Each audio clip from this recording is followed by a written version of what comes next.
Welcome, friends. I'm so glad you're here. Whether you're drifting towards sleep unwinding after a long day, or simply looking for a quiet companion, you've found the right place. Before we begin, I'd love to know, where in the world are you listening from? Perhaps you're wrapped in a blanket sitting by a softly lit window or resting somewhere under an open sky. Wherever you are, I hope you're warm, comfortable and ready to wander with me into the long, patient story of the Andromeda Galaxy and the Milky Way, two islands of stars that move toward each other across a quiet sea. If you find peace or curiosity in these gentle stories, please consider liking the video, subscribing to the channel, or sharing it with someone who might need a moment of stillness too. And to those who've already joined along, thank you.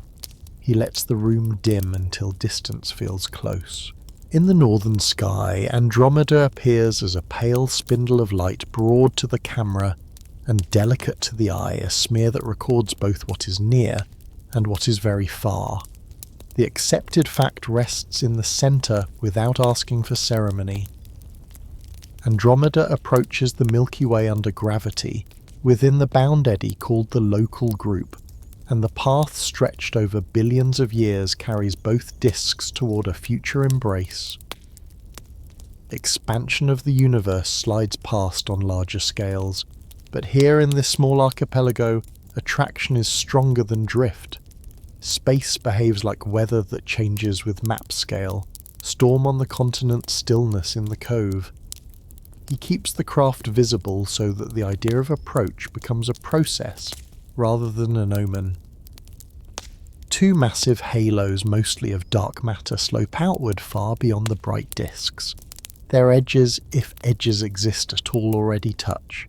Stars at the far rim of each galaxy move in the quiet influence of the other. In this picture, light is only the frosting. The cake is invisible, heavy and patient.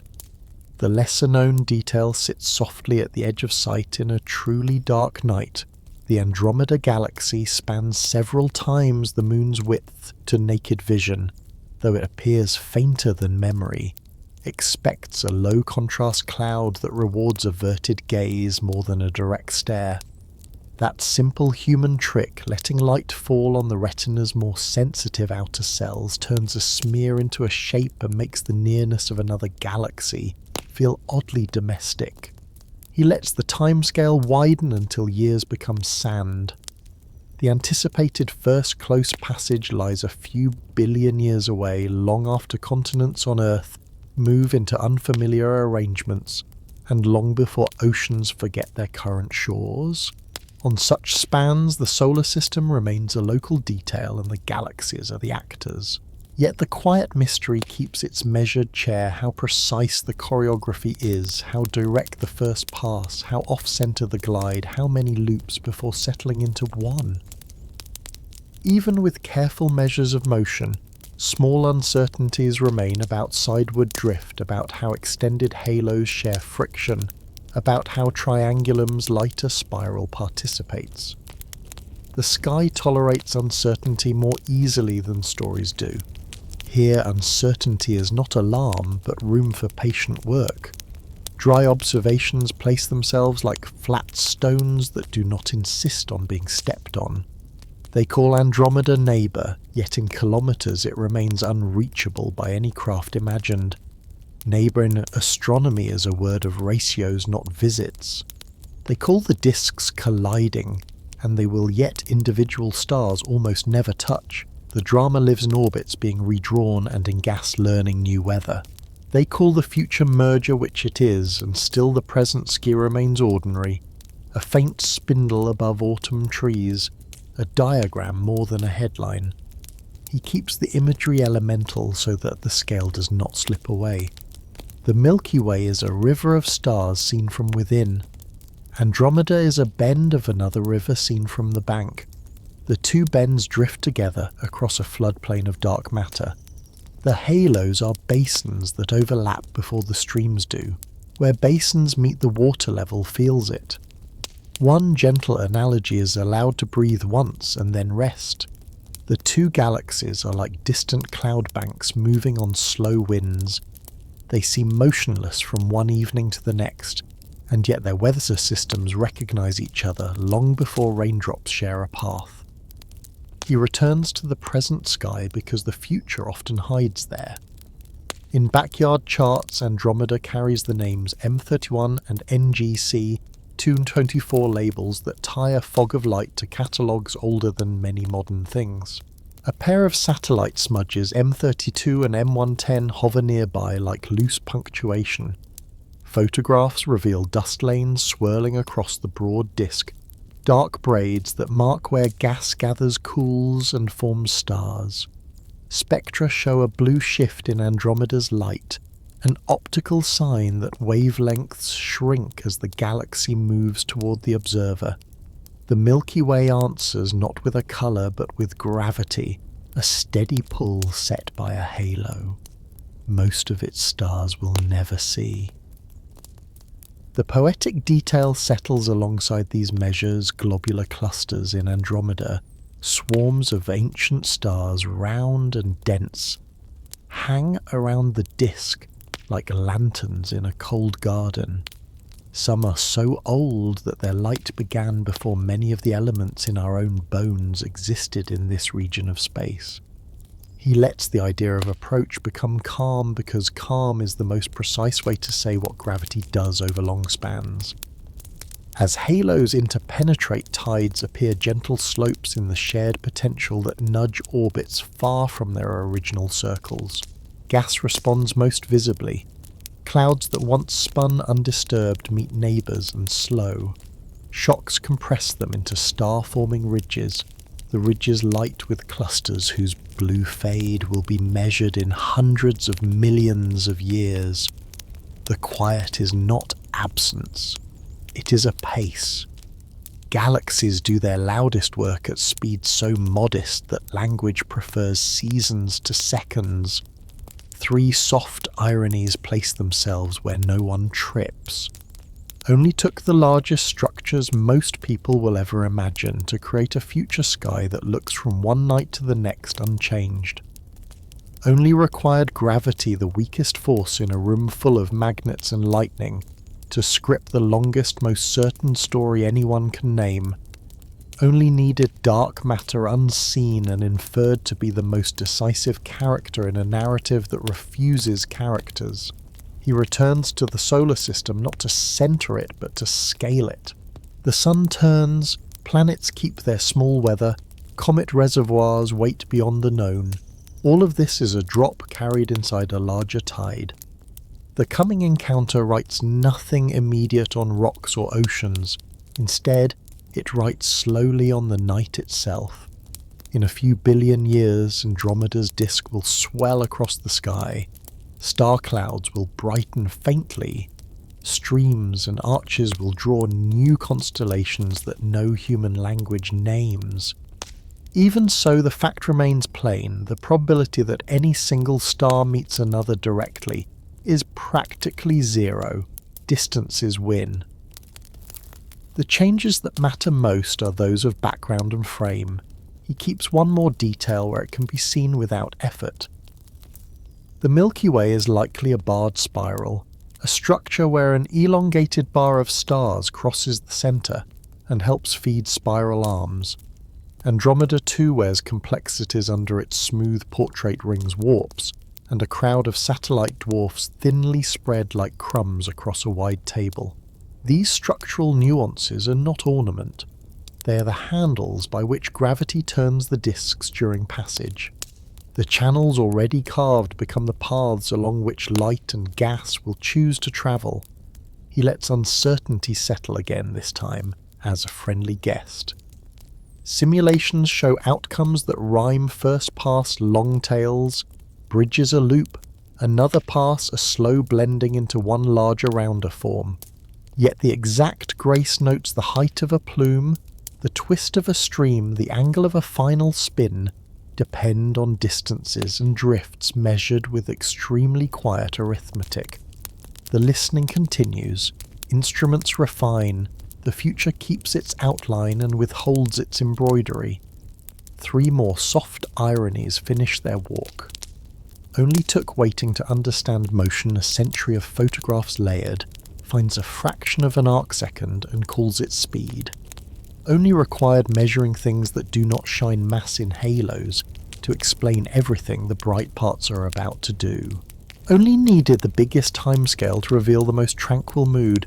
Catastrophe recedes and patient rearrangement remains. He leaves the scene as he found it with Andromeda, a faint spindle, and the Milky Way a river overhead. The fact holds where it was placed Andromeda, and the Milky Way are bound and approaching within the local group, their dark halos already in a quiet negotiation that will end in union. The lesser detail keeps its chair.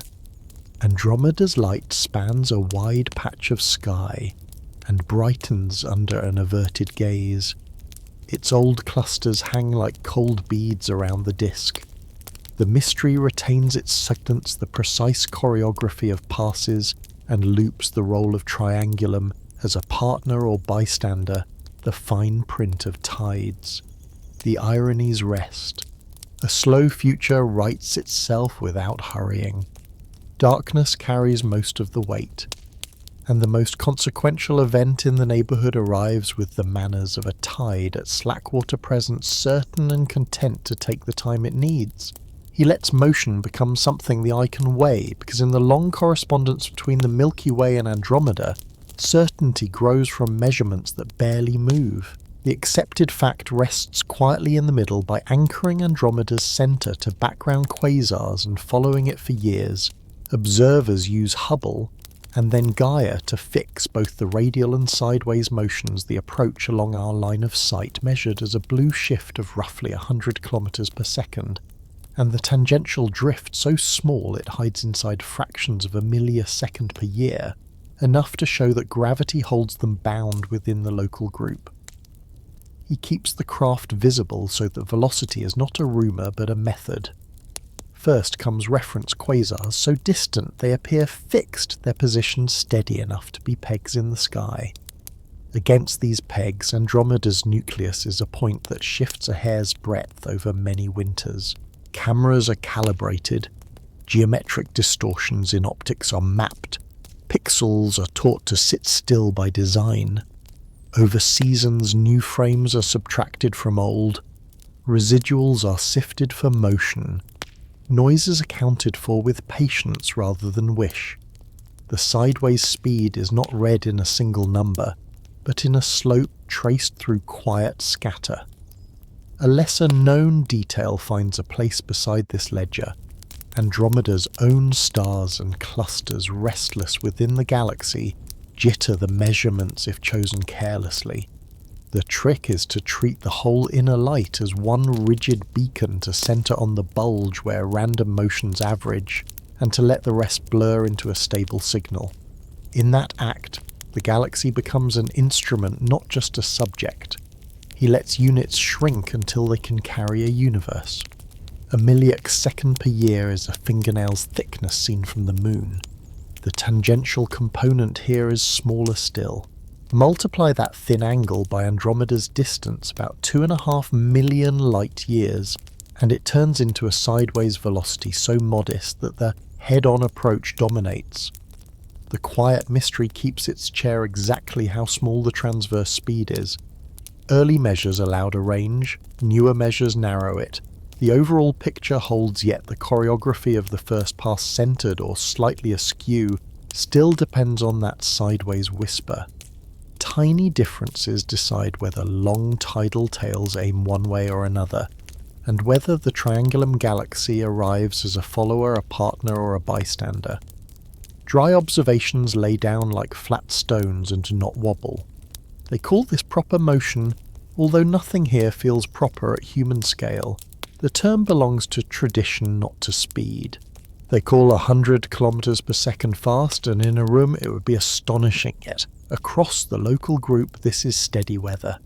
The Milky Way and Andromeda move as if strolling their halos, doing most of the work in silence. They call the measurement new, but it is built from decades of small frames, corrections and remeasurements newness.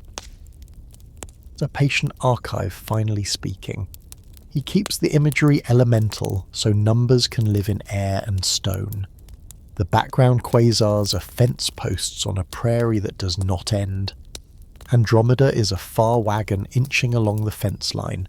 Each year a surveyor scratches a mark on the post.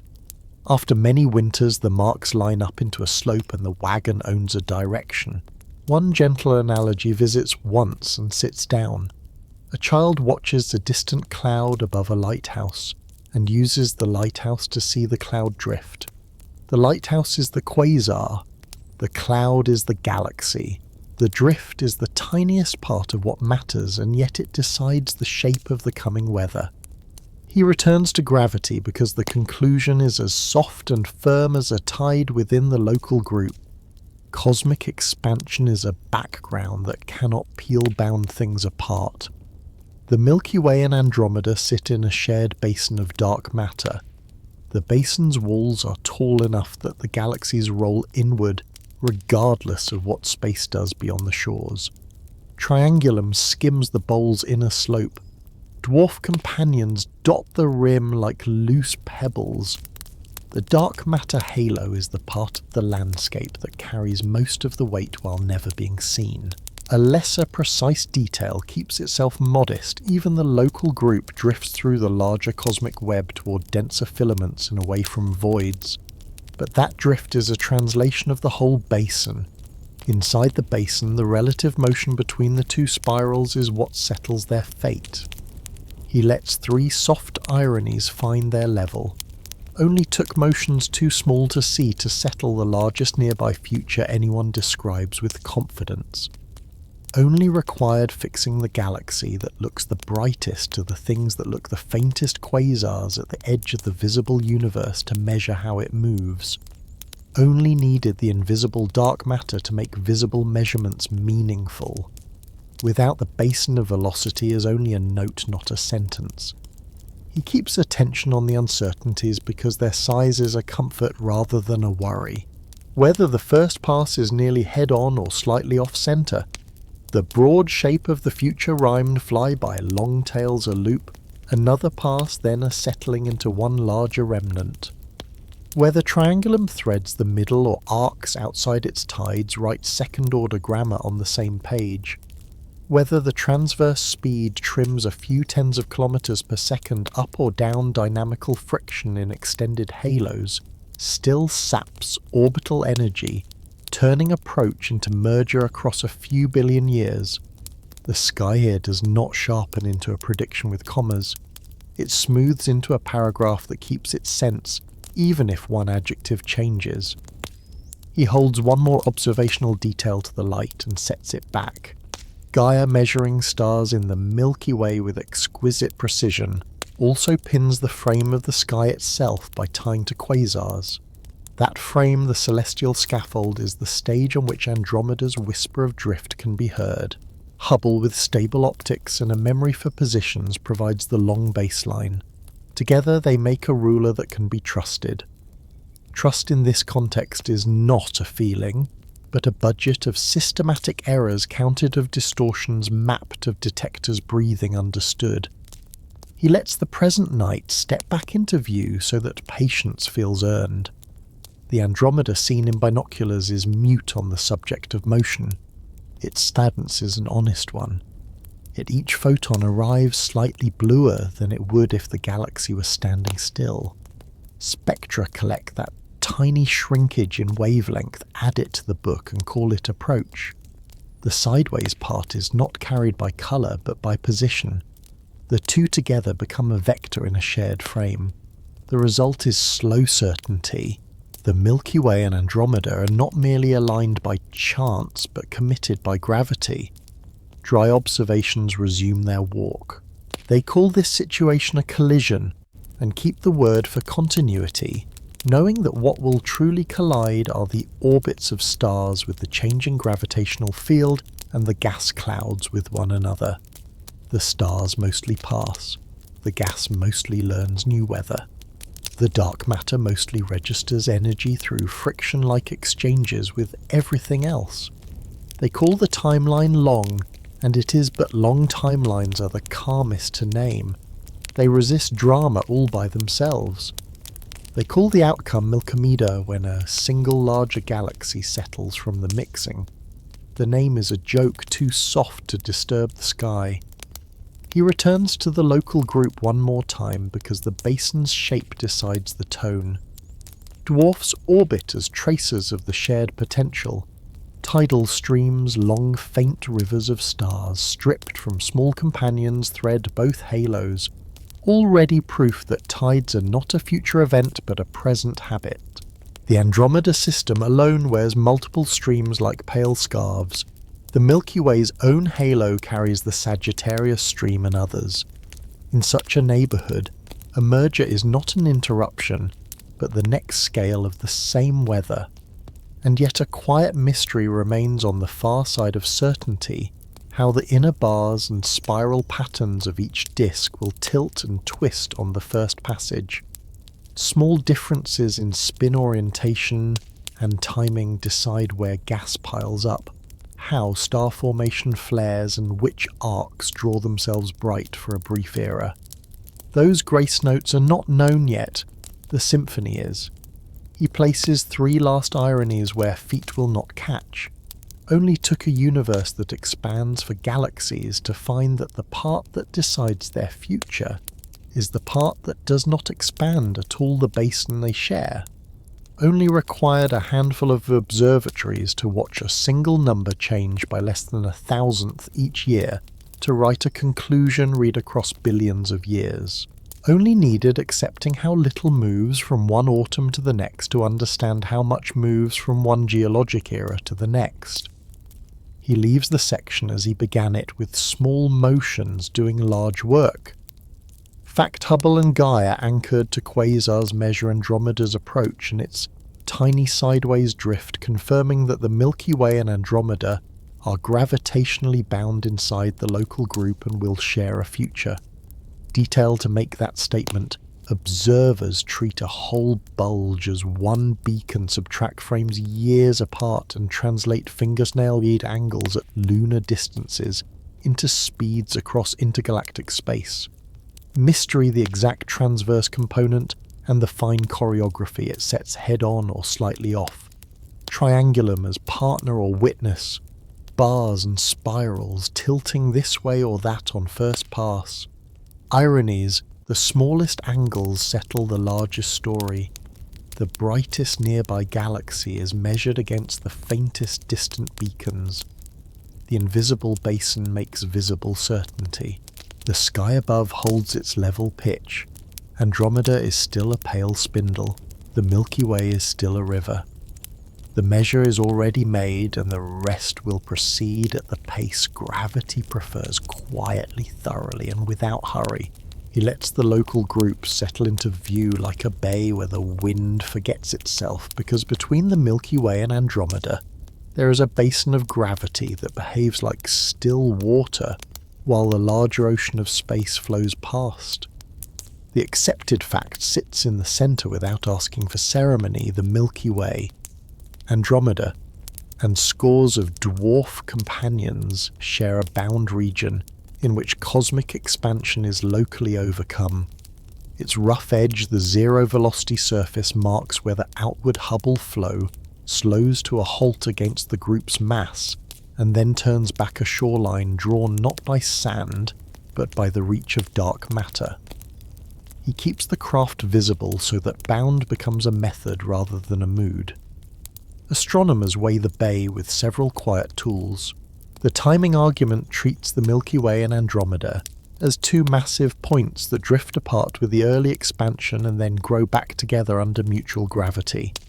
Their present separation and approach speed, when run through the long arithmetic of the universe's age, return a total mass for the pair on the order of a few trillion suns.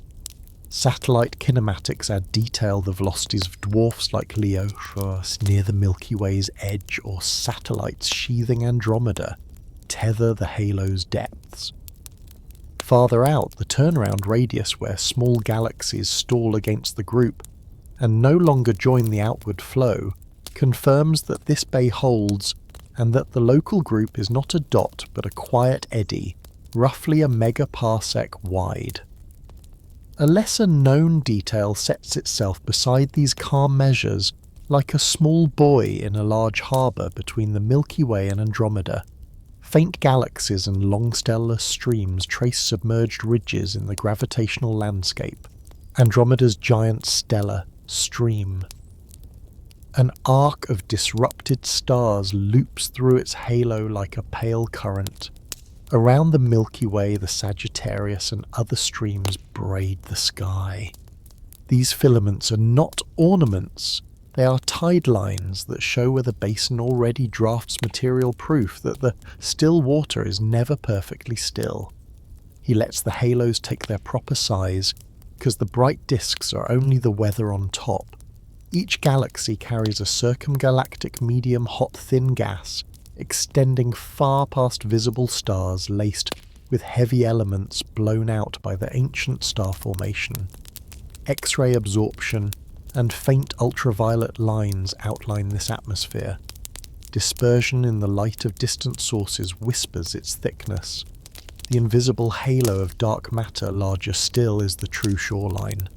It shapes the orbits of dwarfs, slows the Hubble flow, and defines the slope of the bay. Where the two halos overlap, tides appear long before any star lights a bridge. The quiet mystery keeps its chair without asking to be solved tonight. The exact masses, shapes and alignments of these halos. Are they close to spherical or gently triaxial? Do their outer slopes fall quickly or with a long, shallow tail? Do thin planar arrangements of satellite galaxies reported around both the Milky Way and Andromeda reflect ancient infall along filaments or the flattering patterns that chance and selection sometimes paint? Within the large certainty of a bound group, these are precise questions with answers that move slowly toward clarity as catalogues lengthen and errors relax.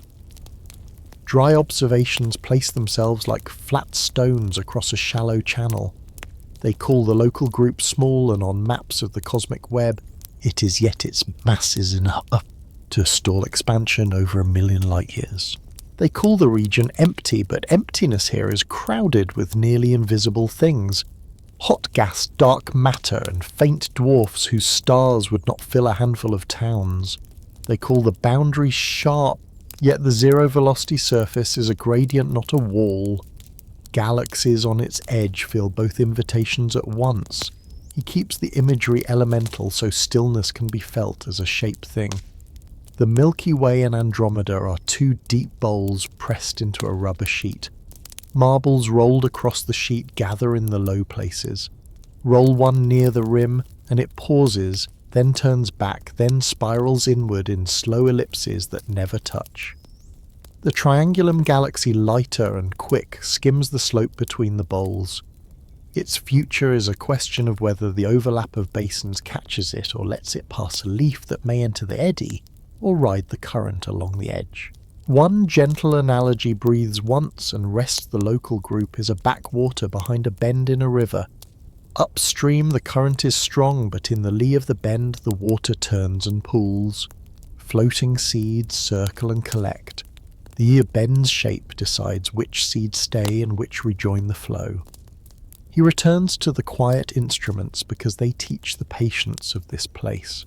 Hubble watches standard candles, defades, and red giant tips in dwarfs on the group's rim, fixing distances, then pairs them with radial velocities to see which galaxies drift outward and which have turned back.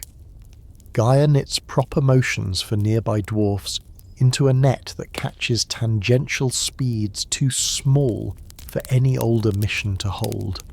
Spectra of quasars shining through the halos map oxygen in absorption, silent tracer of hot gas that no eye can see. Each method refuses drama and prefers sums, averages, and careful subtraction. Together they give the still water a contour map. The second precise detail settles where it can be seen when needed, and ignored when not. The barycenter of the local group, its centre of mass, lies not on the Milky Way's centre, and not on Andromeda's, but somewhere along the line between closer to Andromeda, because it is the more massive bowl. The two disks then do not simply approach one another, they both fall toward this moving invisible point their future passes written in that slow migration. He places 3 soft ironies where no one will trip.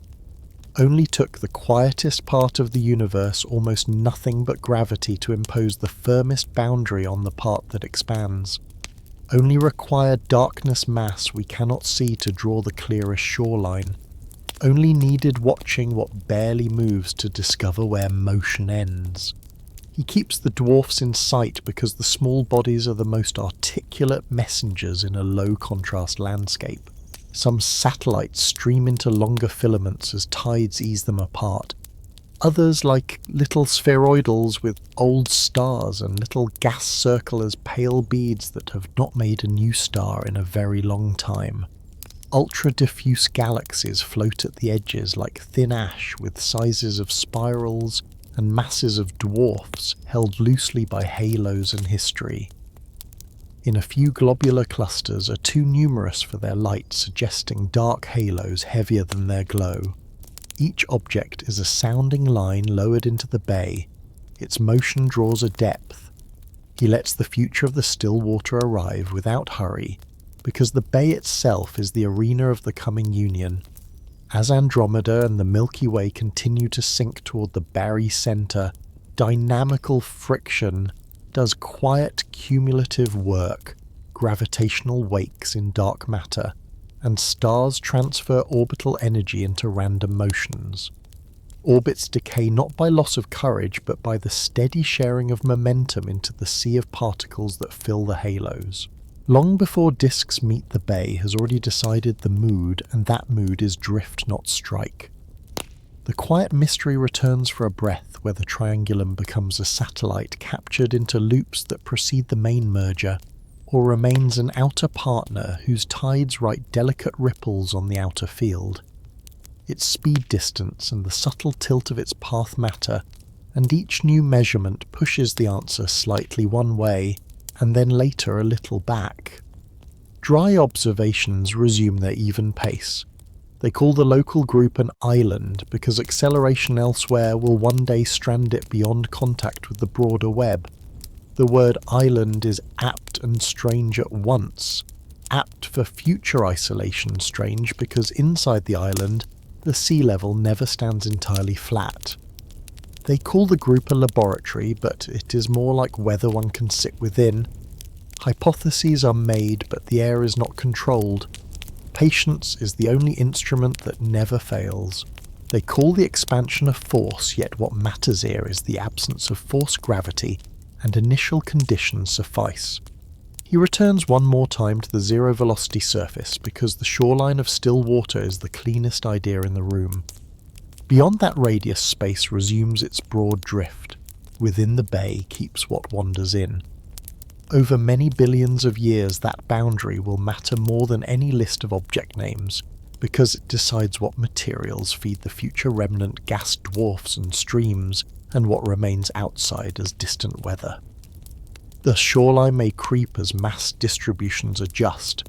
It may warp where filaments pull and voids release, but it will exist as long as the Milky Way Andromeda pair and their retinue share a basin. 3 last soft ironies find their level. Only took a universe that runs away from itself to create one of the calmest neighbourhoods a galaxy can know.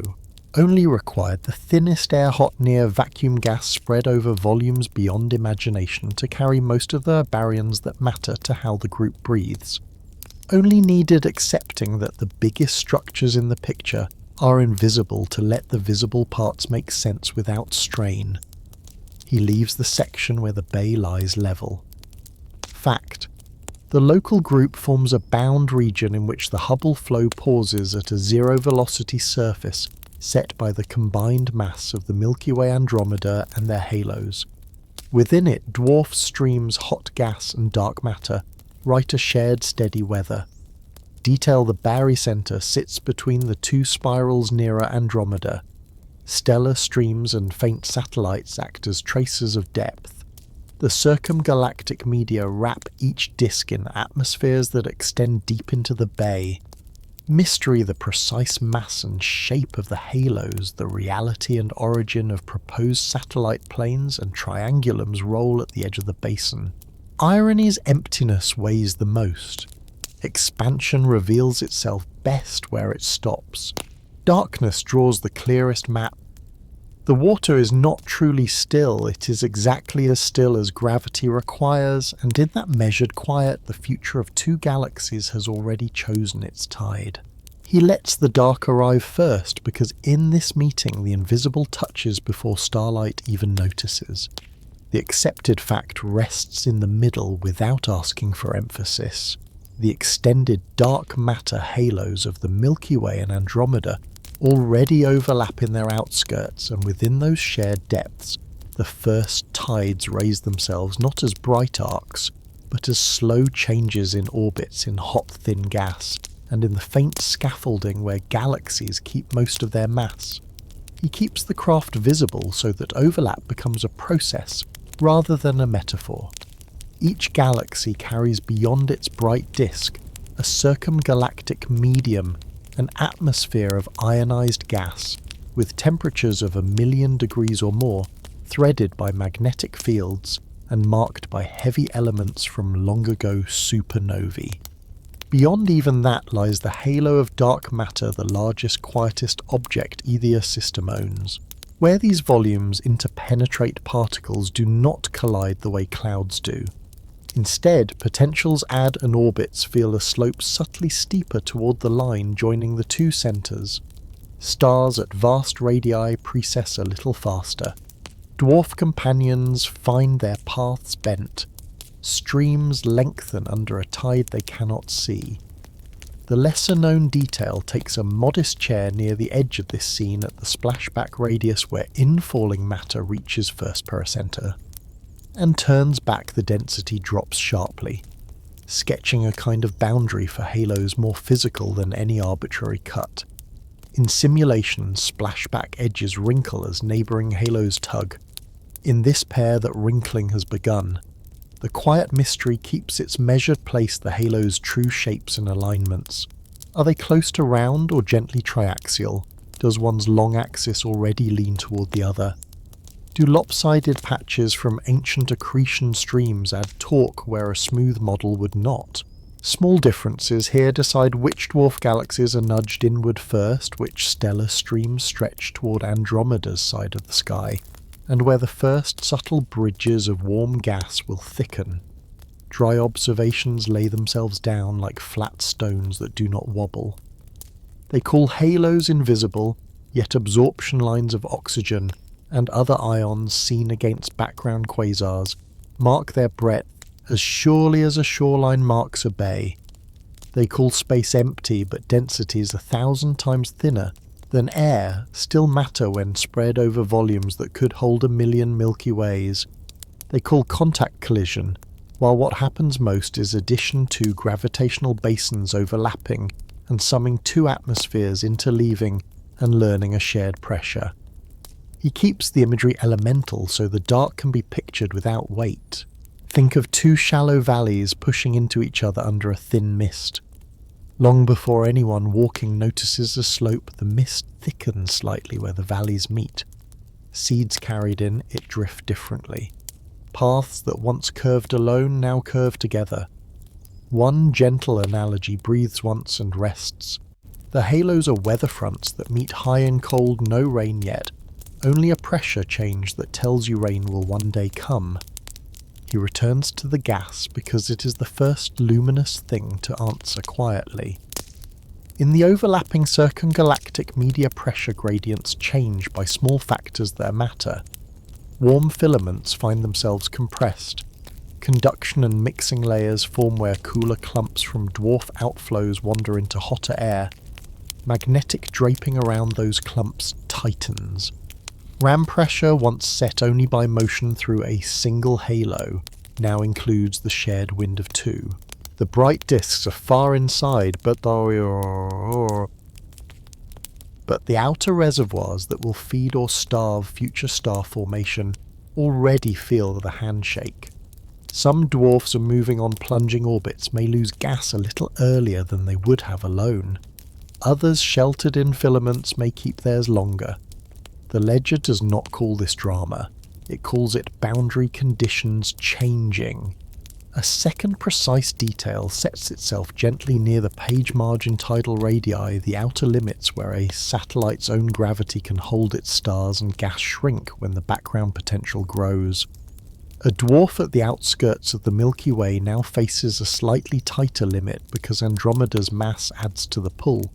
The math is simple and the consequence is slow, which is how the sky prefers to proceed. He lets the faintest stellar structures answer next because stars carry the longest memories. Outer halo streams, those pale rivers from dismantled clusters and dwarfs, lengthen preferentially toward the saddle between the two halos. Apocenters shift. Loops that were once nearly closed become more open. What once looked like a necklace around one galaxy learns to lie partly on the common table. Globular clusters at the far edge of each system precess in ways that careful catalogues can in principle weigh. Their motions are sounding lines, their ages are lanterns, their patience is endless. Three soft ironies find their level and do not catch a foot. Only took the largest structures either galaxy possesses to begin the encounter in a way no eye can see. Only required changing nothing one could point at in a single night to alter almost everything about how the next billion years will unfold. Only needed darkness, the part we do not photograph, to be the first place where the meeting becomes real. He keeps Triangulum in the frame without insisting on its role, because a third presence makes the tide lines more articulate. If Triangulum threads the overlap like a lighter skiff between two ships, its own halo and gas, adds small gradients and wakes braiding pressure and potential into a three-body weather that remains low and slow. Whether it is captured into loops before the main union or remains outside its proximity writes fine fingerprints in the outermost streams in the statistics of dwarfs that shed their gas earlier or later, and in the slight quiet asymmetries of where outer pressure peaks appear first. He returns to method because this section's truth is mostly about how one knows in the absence of spectacle. Background quasar spectroscopy reads circumgalactic oxygen and neon like dew on an invisible web. Dispersion measures of fast radio bursts that shine through these halos count electrons by delay. Weak gravitational lensing minute shears in the shapes of far galaxies maps the projected mass of the overlapping dark matter, smudging out a silhouette of two bowls pressed together. Each tool is quiet. Each prefers numbers to adjectives. Each thickens the same conclusion. The first contact is the meeting of potentials and atmospheres, not the crash of disks. The quiet mystery returns once more in humility how turbulence behaves in such light air when stirred by overlapping motions and weak shocks. Reynolds numbers are high magnetic fields suggestive rather than dominant, and conduction across interfaces uncertain. Simulations agree in broad strokes and diverge on details. Observers will add constraints slowly as more sightlines cross the shared sky. Dry observations resume their even pace. They call the onset of union soon or inevitable, and it is yet soon here means millions of orbits for stars at the outskirts and thousands for globular clusters, tidal clocks so slow that stillness is the only honest mood. They call the outer halos tenuous, yet those reservoirs store most of the baryons that either galaxy owns. Tenuous becomes decisive when the stage is this large. They call the inner disks protected, and for now they are. The front forms high and wide, not low and bright. He keeps the scales in view to steady the mind. The density of the overlapping gas is far, far below any laboratory vacuum. The total mass involved is measured in hundreds of billions of suns. The energy scale of the merger belongs mostly to gravity doing integrals, not to shocks doing headlines. In that mismatch between the thinness of the air and the immensity of the basin lives the paradox the sky performs every day. Almost nothing everywhere rules everything that happens. One more lesser detail takes its seat and goes quiet, the zero-velocity surface for the local group, where expansion halts and turnaround begins, breathe slightly as the two halos move closer. It is a shoreline that creeps, and its creeping adds or subtracts a few faint members at the edge of the family. A bookkeeping that belongs to centuries of catalogues rather than to any single night. He places 3 last ironies where they can sleep. Only took the part of a galaxy no one sketches in a diary to decide how the diary ends. Only required adding 2 weak gravitational fields together to make a stronger promise than any explosive event could slow total calm. Only needed meeting where nothing glows to ensure that later, everything that does glow will follow. He leaves the section where the dark has finished its quiet introduction, and the bright has not yet begun its reply. Fact before disks brush and gas clouds collide in earnest, the overlapping dark halos and circumgalactic media of the Milky Way and Andromeda change orbits, pressures, and tidal limits far from any starry picture. Detail splashback, edges wrinkle, tidal radii tighten, outer streams lean toward the saddle, and absorption lines toward background quasars count the shared air that no eye can see. Mystery the triaxial shapes and alignments of the halos, the texture of turbulence in million-degree gas at vanishing density, and the fine part that triangulum plays at the margin. Ironies. The meeting begins where light is absent. Slowness carries the strongest signal, and almost nothing spread thinly across almost everything writes the first chapter of a union that most will think begins later. The sky keeps its level pitch, the halos keep their pressure, and the front that forms without light is content to do so because time in this room is the most abundant thing present. He lets the first passage arrive as alteration rather than impact because in galactic meetings the strongest changes are gradients and not blows. The accepted fact stays quiet at the centre.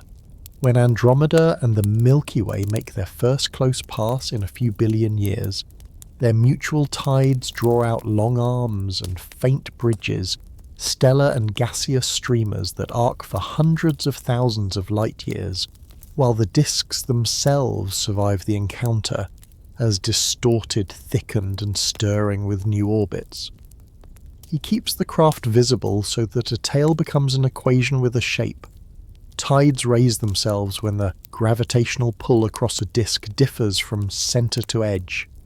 Inner regions feel more outer regions less, and the mismatch is written into orbits that once were nearly circular.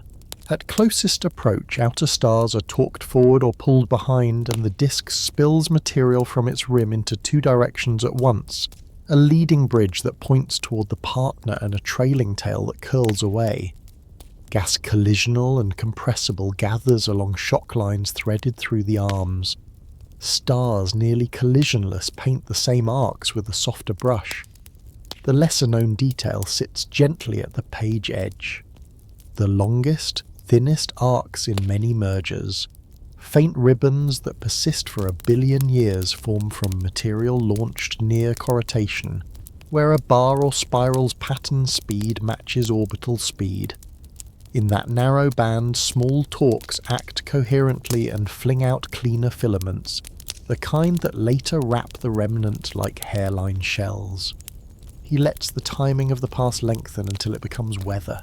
First comes approach the halos already a shared slope, then a flyby at tens of kiloparsecs, perhaps nearer, with disks offset and spins tilted. Then the long unwind as each galaxy carries away tides raised in the other. Violent relaxation and exchange of energies in a rapidly changing potential begins to mix stars in the central regions. Outer parts respond more slowly, their orbits stretched but not forgotten. The quiet mystery keeps its measured chair the exact geometry of that pass. A slightly off-centre sweep writes a symmetry into everything that follows. One tail longer, one bridge brighter, one disk warped more strongly than the other. Spin-orbit alignment matters. Prograde encounters where a disk spins with the orbit produce the most dramatic arms. Retrograde ones write subtler signatures. If one disk is barred and the other not, or if both are and at angles, the torque couples to different radii. The ledger admits these distinctions but declines to fix them now. The ranges are known, the grace notes reserved. Dry observations place themselves like flat stones across a shallow channel. They call this a collision, and the word holds at the scale of potentials, not particles. Individual stars almost never strike each other, even in the densest swathes of the disks. They call the tails debris, yet the debris is orderly coherent in phase space, cold in velocity dispersion and legible for ages, as a fossil of a particular moment in a particular path. They call bridges transient, and they are, but transients lasting hundreds of millions of years deserve a slower word. He keeps the imagery elemental so the first pass can be seen without surprise. The disks are clay bowls set on a slowly turning table. Bring them close and their rims pull threads from each other. Threads stretch into ribbons, ribbons thin into hairs, the table keeps turning and the threads curve behind. One gentle analogy is allowed and then left to rest. What astronomers call a tidal tail is a windsock for gravity, a long responsive cloth that shows the direction and speed of a passing field then collapses into folds that remember the gust long after the air calms. He returns to gas because it writes the briefest bright sentences in a slow chapter. Along compressive stretches of the bridge and tail, cold clouds collide and shock. Cooling follows. Star formation ignites in clusters, whose blue light will be the only visible drama in a sky otherwise committed to long arithmetic. The newborn stars are mostly small and will live through the merger. The largest are beacons for a moment and then ashes and calcium and iron sewn back into the stream. Dense dust lanes appear where shears and shocks are strongest. They darken the edge-on views of the distorted disks like charcoal lines on a pale bowl.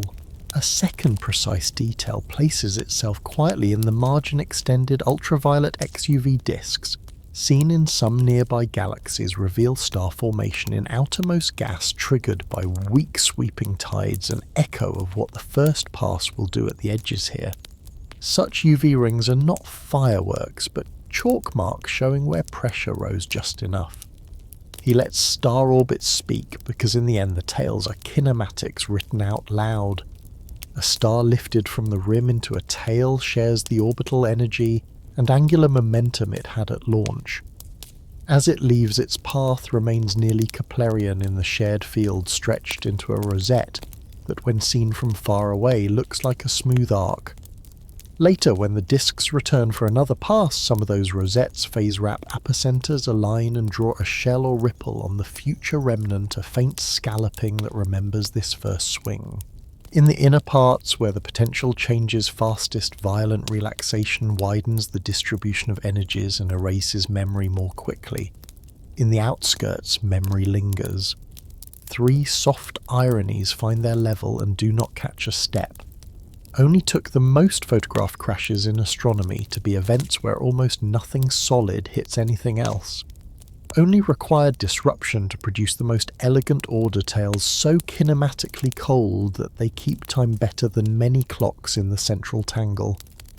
Only needed a brief bright weather of star formation in the bridges to remind that the rest of the story is patient and dim. He keeps triangulum in the peripheral vision, because a third light hand writes small flourishes on long arms. If triangulum is present near pericenter, its tides will modulate one tail, tighten a loop or seed a symmetry in the gas response. If it passes at a different phase, it may trail faint wakelets behind the larger arms like ripples on a broad tide. In either case, its mass is small enough to embroider rather than redraw. The main grammar remains the exchange between the two spirals. He returns to observation because the first passage is already rehearsed in other skies. The antennae in the mice show long curling tails. The bridge of the Magellanic Clouds across the Milky Way's outskirts is a local smaller-scale echo. Simulations by many groups take disks like ours, wind them through angles like these, and produce arcs that look like those photographs. Pattern matching is not flattery, but calibration. By comparing length, thickness, and curvature of tails and bridges, one tunes mass, models, halo slopes, and encounter angles. The quiet mystery returns where numbers stack how much gas the circumgalactic reservoirs will provide to feed or quench star formation after the first pass. If the halos are rich and cool efficiently, the burst will be modest and prolonged. If heating dominates and outflows vent, the burst will be sharp and brief. Either way, the first pass is the bellows that sets the early rhythm of the merger's only lively weather. Dry observations resume their even walk. They call the pass catastrophic in short copy, yet the calculus is gentle differentials, not detonations, integrals, not impacts. They call the timeline fast, and compared to galactic ages, it is yet a tail's fade. Time still exceeds the sum of human calendars by factors that either silence or soothe. They call the result irreversible, and that is true of shapes. It is not true of light, which will drift toward uniform warmth as young stars age and gas is spent. He keeps the solar system present only as scale. At first pass, the Sun orbits in a thicker disk that tips and ripples. The odds of passing within a few light-years of another star are immense and small. Comet reservoirs feel tides, but hills do not shake. What changes most is the sky, a broad sash of Andromeda's arm crossing the Milky Way's band arcs of newborn clusters like chalk across coal, and the faint plume of a tail that takes 1,000 nights to notice and then cannot be unseen. A lesser human-sized detail sits like a stone on a windowsill. In deep dusk, a person lifts binoculars and finds Andromeda, as it is tonight, quiet and pale. The first passage is not for them. The instrument they hold is for learning calm while looking at the slowest weather. He returns once more to the tale's fate because it is the long echo of a short moment. As the galaxies recede after first pass, the tails lengthen further thin and begin to fall back along the same shared potential. Some material will escape into the outer halo. Most will return phase wrapping into shells and plumes that later outline the remnant's halo with faint ribs. Gas in the tails, if not turned into stars, may be heated and dispersed by feedback, then reaccreted, or lost to the group's hot medium. In every path, the tail's main role is archival. It records launch conditions and then files them into the remnant's outer light as tracers with very long memories. 3 last soft ironies close their eyes where the light is low. Only took a single swing by lasting a few 100 million years to create structures that outlive the disks that flung them. Only required tearing at the edges to seed order at the centre. Later violent relaxation smooths what tails measure. Only needed gravity's weakest whispers, tidal terms that fall as distance cubed to rearrange billions of suns into curves that look like handwriting across the night.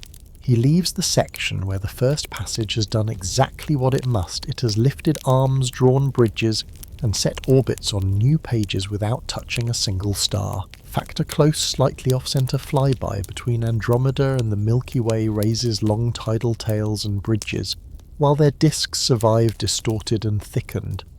Gas along those structures shocks and briefly lights with star formation.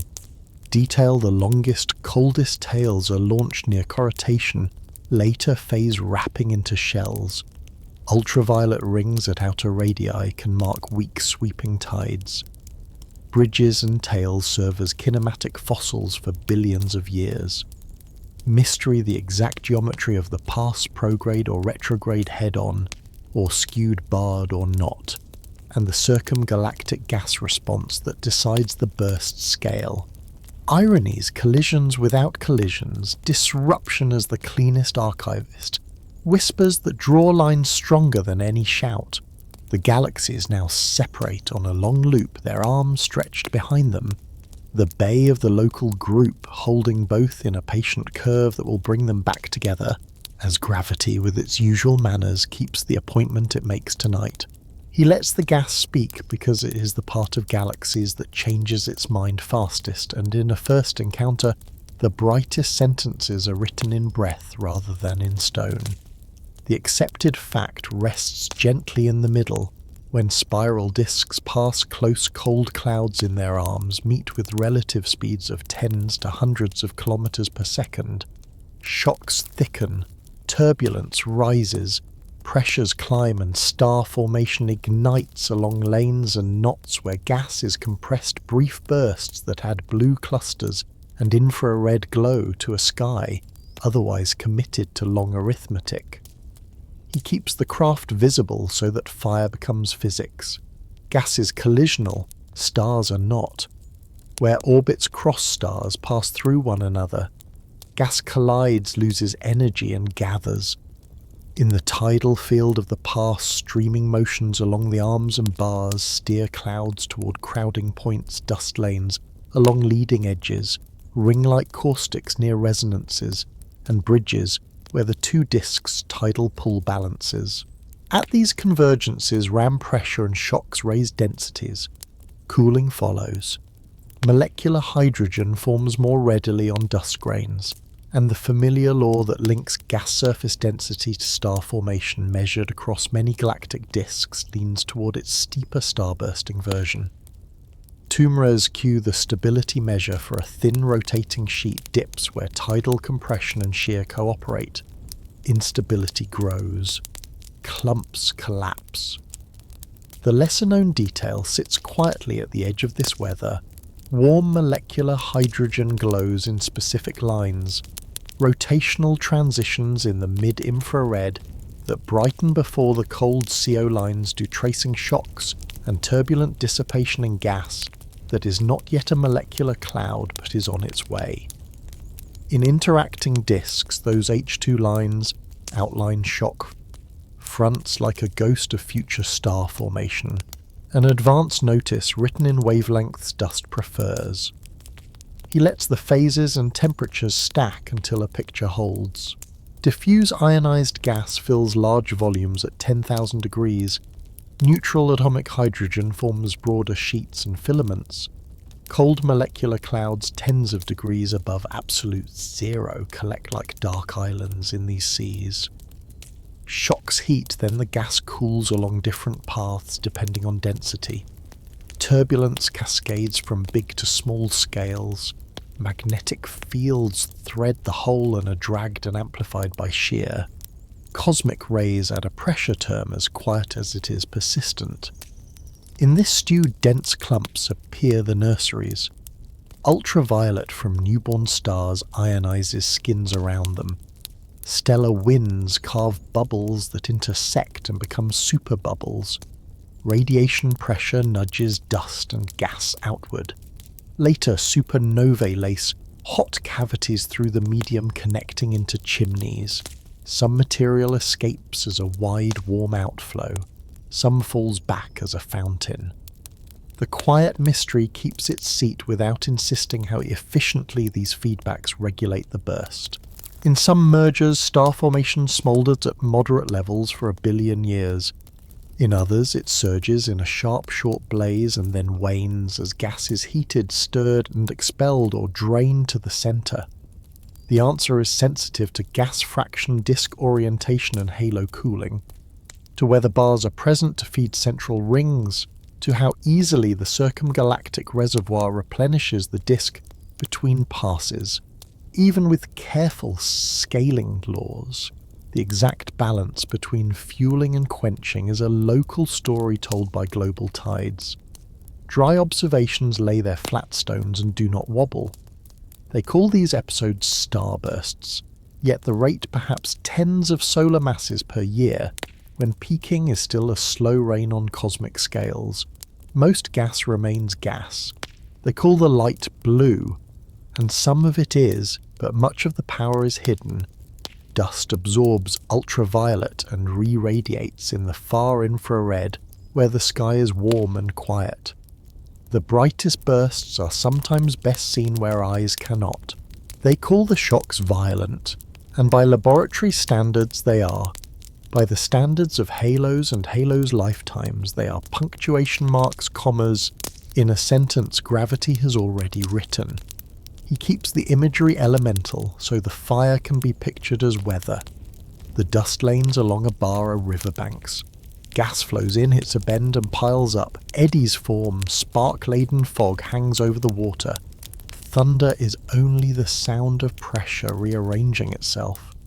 A ring near an inner resonance is a roundabout where traffic slows and joins. Headlights thicken. The city's glow brightens for a while and then thins again.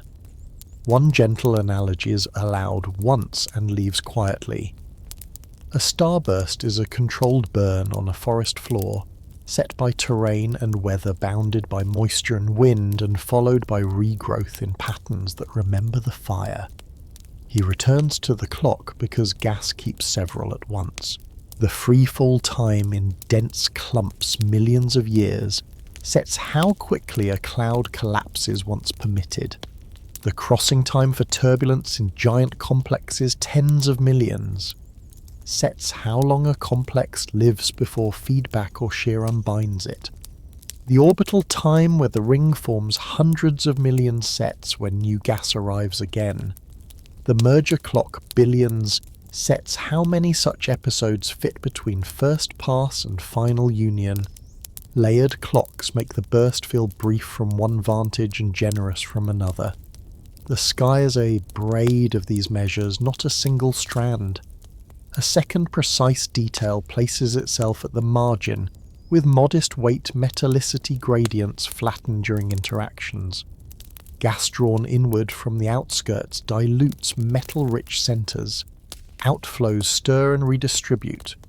When the burst subsides, the remnant carries a smoother map of elements than either disk held before. Later generations of stars inherit this blended chemistry. Outer clusters no longer sit quite so far down the metallic ladder. The remnant site warms in colour as the burst ages and the gas supply declines. He lets the centre take a turn because the inner kiloparsec often answers most strongly. Torques from the distorted potential feed gas toward nuclear rings. Densities peak. Star formation there draws bright, short-lived constellations around the core. If a central black hole already sits in either galaxy, the inflow can cross inward further. Accretion lights it. For a time, an active nucleus and a circumnuclear starburst share fuel and feedback, each shaping the other's reach. Whether this happens here remains part of the quiet mystery. The ingredients will exist. The exact path from ring to nucleus depends on how angular momentum is shed by bars within bars by clump migration or not at all. Three soft ironies settle where they belong. Only took collisions that never touch stars to make the night briefly crowded with newborn light. Only required compressing a little gas in a few selected lanes to change the whole colour of a galaxy for an epoch, while most of its mass notices very little. Only needed a burst that hides in dust to be the brightest thing a far-infrared eye will see. He keeps triangulum in peripheral vision, because a third participant can seed asymmetries in the fire that otherwise owes mostly to the two spirals. Its tides may tip one dust lane, misalign a ring, or add a modest burst in a bridge that would otherwise have stayed plain. Or it may arrive late its own gaslighting as it threads the joint halo, adding a minor blue chorus to a larger warm song. The main grammar does not change, the accent does. He returns to observation because the future weather has local exemplars.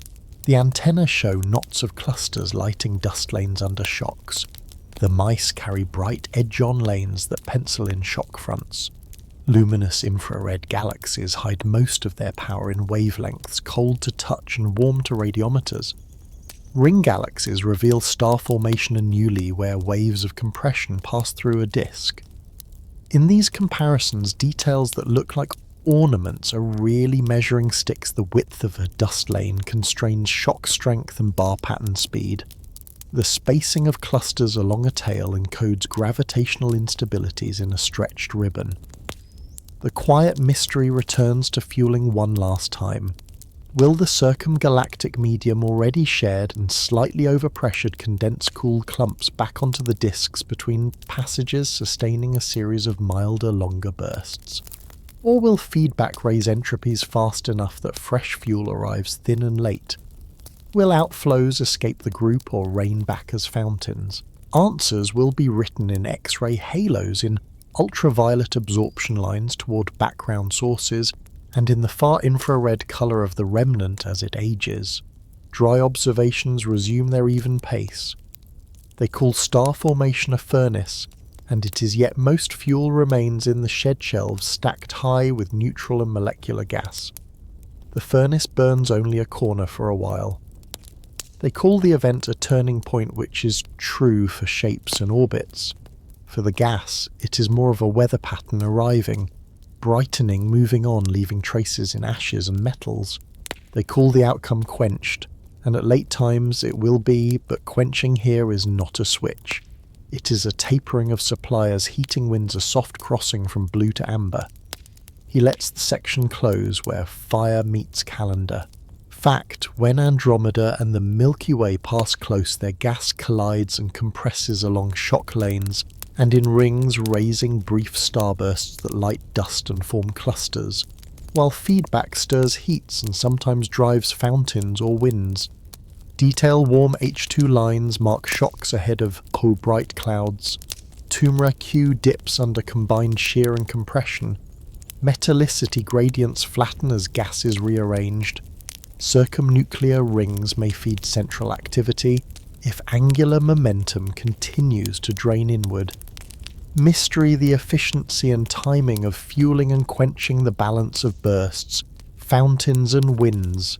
Whether an active nucleus joins the chorus, how the shared halo replenishes between passes. Irony's collisions without impacts make the only flames. Little lanes change big colours. The brightest weather hides in dust and speaks in infrared. The burst breathes, clocks braid, and when it passes a warmer, smoother light remains evidence that gas, the most unsettled part of a galaxy, did exactly what it always does. When gently pressed it learns a new density, ignites for a time and then rests. He lets distances take their full size because in a meeting of two spirals the rarest thing is contact. The accepted fact sits in the centre without asking for emphasis. Even at closest approach, the average separation between stars remains so immense that direct stellar collisions are virtually non-existent. The encounter speaks in changes of orbits, not in impacts. Gravitational tides thicken, disks scatter, clusters and reshape paths while gas alone collides and lights. He keeps the craft visible so rarity becomes arithmetic rather than comfort alone. A typical star in a galactic disk holds a personal space measured in light years. Its physical body is no larger than a tiny bead at the centre of that hollow sphere. Two galaxies passing through each other overlay these hollow spheres without the beads meeting. Mean free paths exceed the diameters of the disks by orders of magnitude. The product of number density, cross-section and path length stays far below 1. Encounters that matter are gravitational distant frequent gentle nudges, whose sum thickens the stellar sheet and warms random motions by a few tens of kilometers per second. The lesser-known detail lays itself near the margin like a thin note in a quiet score, resonant, shocking at spiral arm passages, stars repeatedly crossing a transient density wave. At the same orbital phase contributes to disk heating as surely as tides do. In the long turbulence that follows a flyby, those resonances multiply, and the vertical velocity dispersion of disk stars rises. The once thin mid-plane becomes a thicker, older-looking layer, without any star ever touching another. He lets the geometry of misses come into focus until it feels like weather. The first pass draws both disks into new warps. Stars once close to circularity find their orbits precessed. Their epicycles widen their inclinations lifted by small random kicks accumulated over many pattern crossings. Clusters that form near the outskirts shear into low-contrast streams. A few survive intact and migrate outward along tails. Many dissolve slowly into the growing kinematic warmth of the remnant to be. The quiet mystery keeps its chair how much thickening belongs to tides alone, and how much to internal bar and spiral evolution, amplified by the encounter. N-body models speak confidently in broad strokes, yet the precise share that resonance is bars within bars and chaotic orbital families will claim depends on angles, timing, and the granular mass spectrum in the disks. The ledger accepts uncertainty as a scale on which the large picture remains calm. Whichever path dominates the outcome, rhymes thin becomes thick, cold becomes warm, patterns widen from blue arms to amber spheroids. Dry observations lay 3-level stones where feet may pass. They call this collision out of habit. In the language of particles, it is mostly the collision that does not happen. They call survival of the sun's neighbourhood improbable in headlines. In numbers, the opposite holds bees. Most orbits migrate modestly and near misses are the rule, not the exception. They call the night of closest approach a time of danger, yet the field is safer than it sounds. The drama lives in sky patterns and gas weather, not in physical strikes. He keeps the imagery elemental so emptiness can be seen. The stellar disk is a flock of birds so widely spaced that one could throw a mountain between neighbours and hit nothing but air. Yet the flock changes formation under a broad, slow gust. That gust is the tidal field. The birds do not collide, they tilt and spread. The flock becomes thicker and then settles into a slower, rounder shape. One gentle analogy breathes once and rests. It is the difference between a crowd drifting under a change in light and a crowd jostling here. The light shifts and every person steps a little differently, and the room's mood changes without a single shoulder needing to be touched. He returns to scales within scales because orbits host orbits. Around many stars planets circle. Far outside comet reservoirs, Oort clouds lie like distant dandelion seeds bound by faint gravity. In an encounter, the direct probability of star-on-star impact is negligible, but the probability that a passing star weakly perturbs a given planetary system rises slightly. He keeps the arithmetic close and the tone level. Within a sphere a few light years across the expected number of intruders passing within comet cloud distances, during the whole merger rises from tiny to only a little less tiny. Most stars will not see another star approach within 1/10 of a light year. A few will greet wanderers at distances that stir outermost comets. The solar system's story too is mostly migration, in the remnant's potential not catastrophe, modest changes in galactocentric radius and orbital tilt, with a small tail of scenarios where a closer than usual passage puffs the far cloud and sprinkles a slightly thicker rain of long-period comets toward the inner planets. The quiet mystery keeps its place how much Triangulum's presence modulates the statistics of such weak encounters. A third mass complicates tidal patterns at the periphery and may slightly shift where distant stellar paths intertwine most often. The effect is a change in accent, not in grammar. He turns to the clusters because they play a double role, witnesses and participants. Globular clusters on wide plunging orbits feel tides like sturdy stones in a moving stream. Some are stripped to the edge and they leave narrow streams. Others survive and become tracers of the remnant's halokinematics. Open clusters, younger and looser, fare differently. The heating of the disk and shear in distorted arms hasten their dissolution. Their stars spread, thickening the field and adding a soft blue-grey wash to newly drawn annuli. A lesser precise detail takes a simple seat. The disruption time of a low-mass open cluster shortens in a tide that varies on a scale comparable to the cluster's crossing time. first-pass tides add precisely that variation at the edges of arms and rings. He keeps the kinematics visible because out of them the new sky will be painted. Radial actions grow, vertical actions grow, phase mixing proceeds, cold substructures blur, while some coherent features, shells, plumes, thin streams persist for 1 billion years at the outskirts where mixing is slower. In the inner few kiloparsecs, violent relaxation redraws the distribution function more completely. Rememberings shorten there. The thickening is rapid and then calms. 3 soft ironies settle where they belong.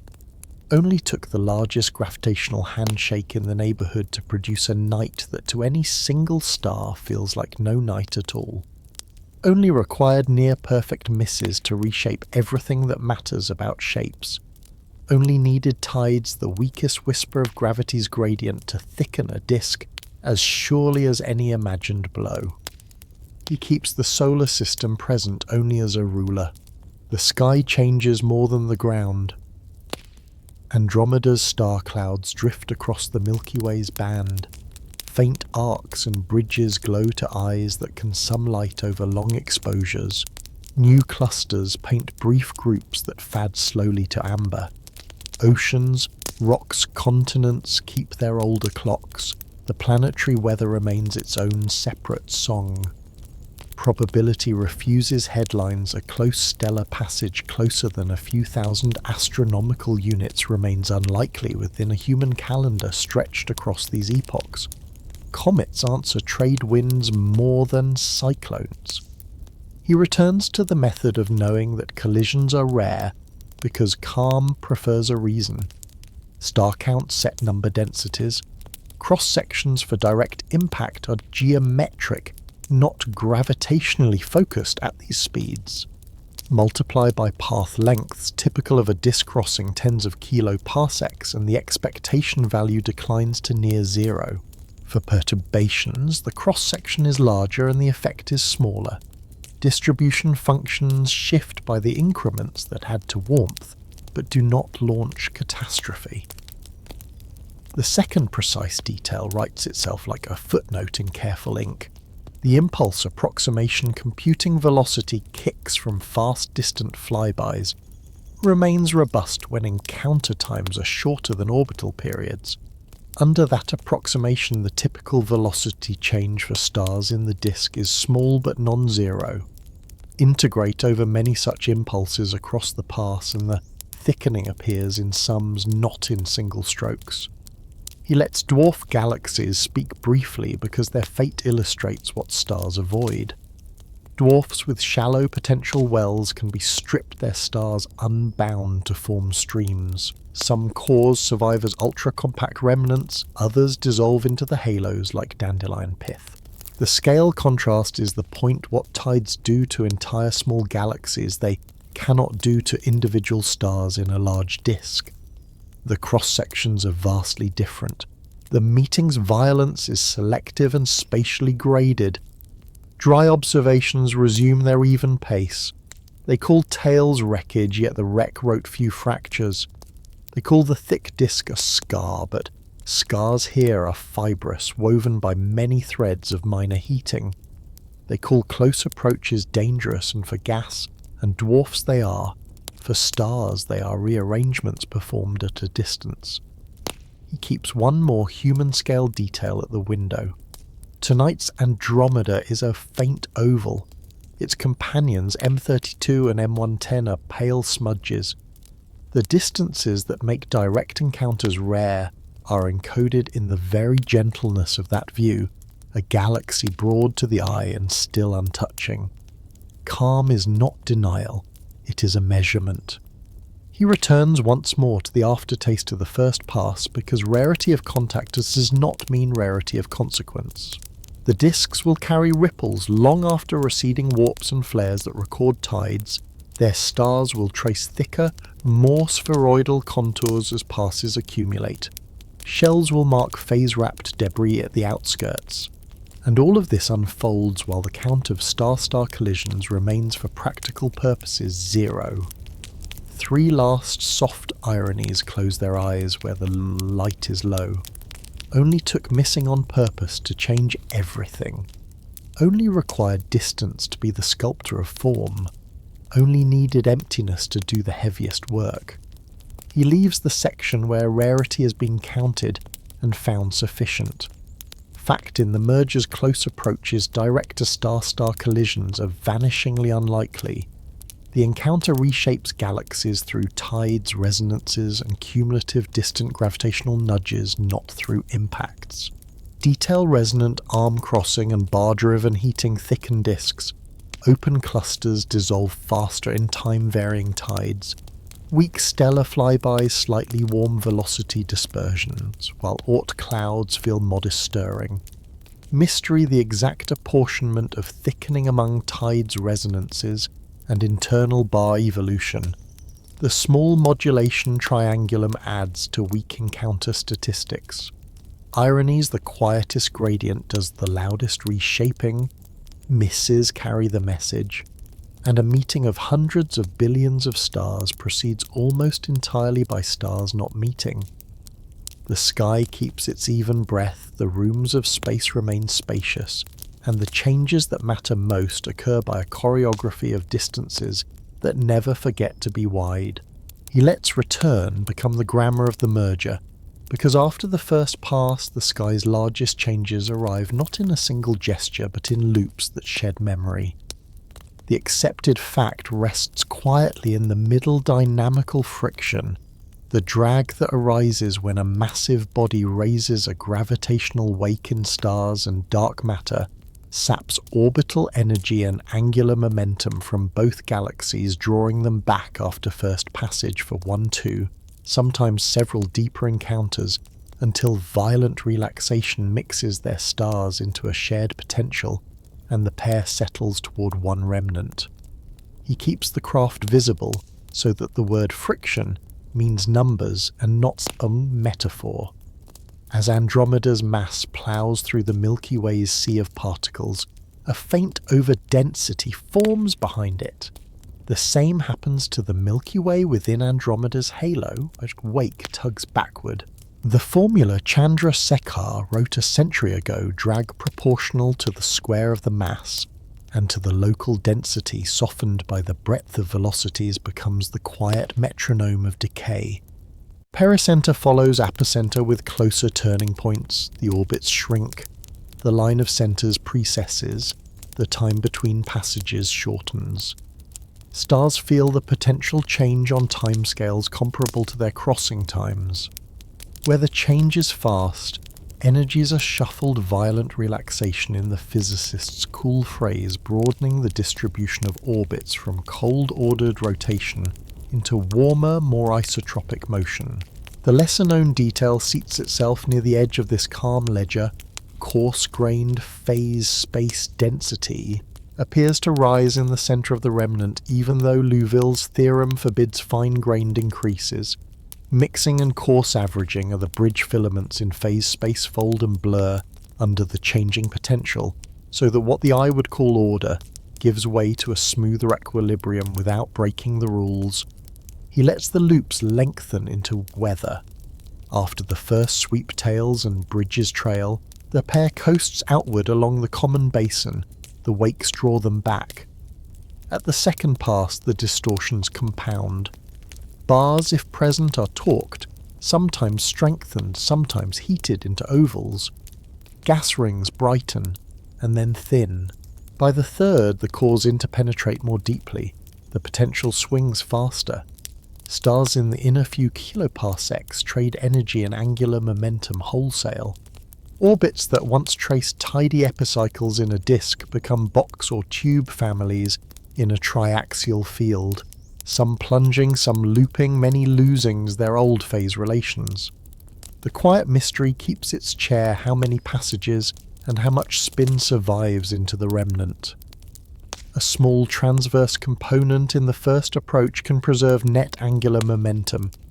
Gas that cools can rebuild a faint disk on top of a warm spheroid. Or the encounter can be so nearly head-on that rotation is largely cancelled, leaving a slow or even kinematically twisted remnant with shells and faint outer rotation that is prolate rather than oblate. The outcome depends on angles, mass ratios, gas fractions, and the timing of starbursts that lock light into orbits as the potential changes. Simulations rhyme, but the exact melody remains open to the smallest initial notes. Dry observations place their flat stones and stay put.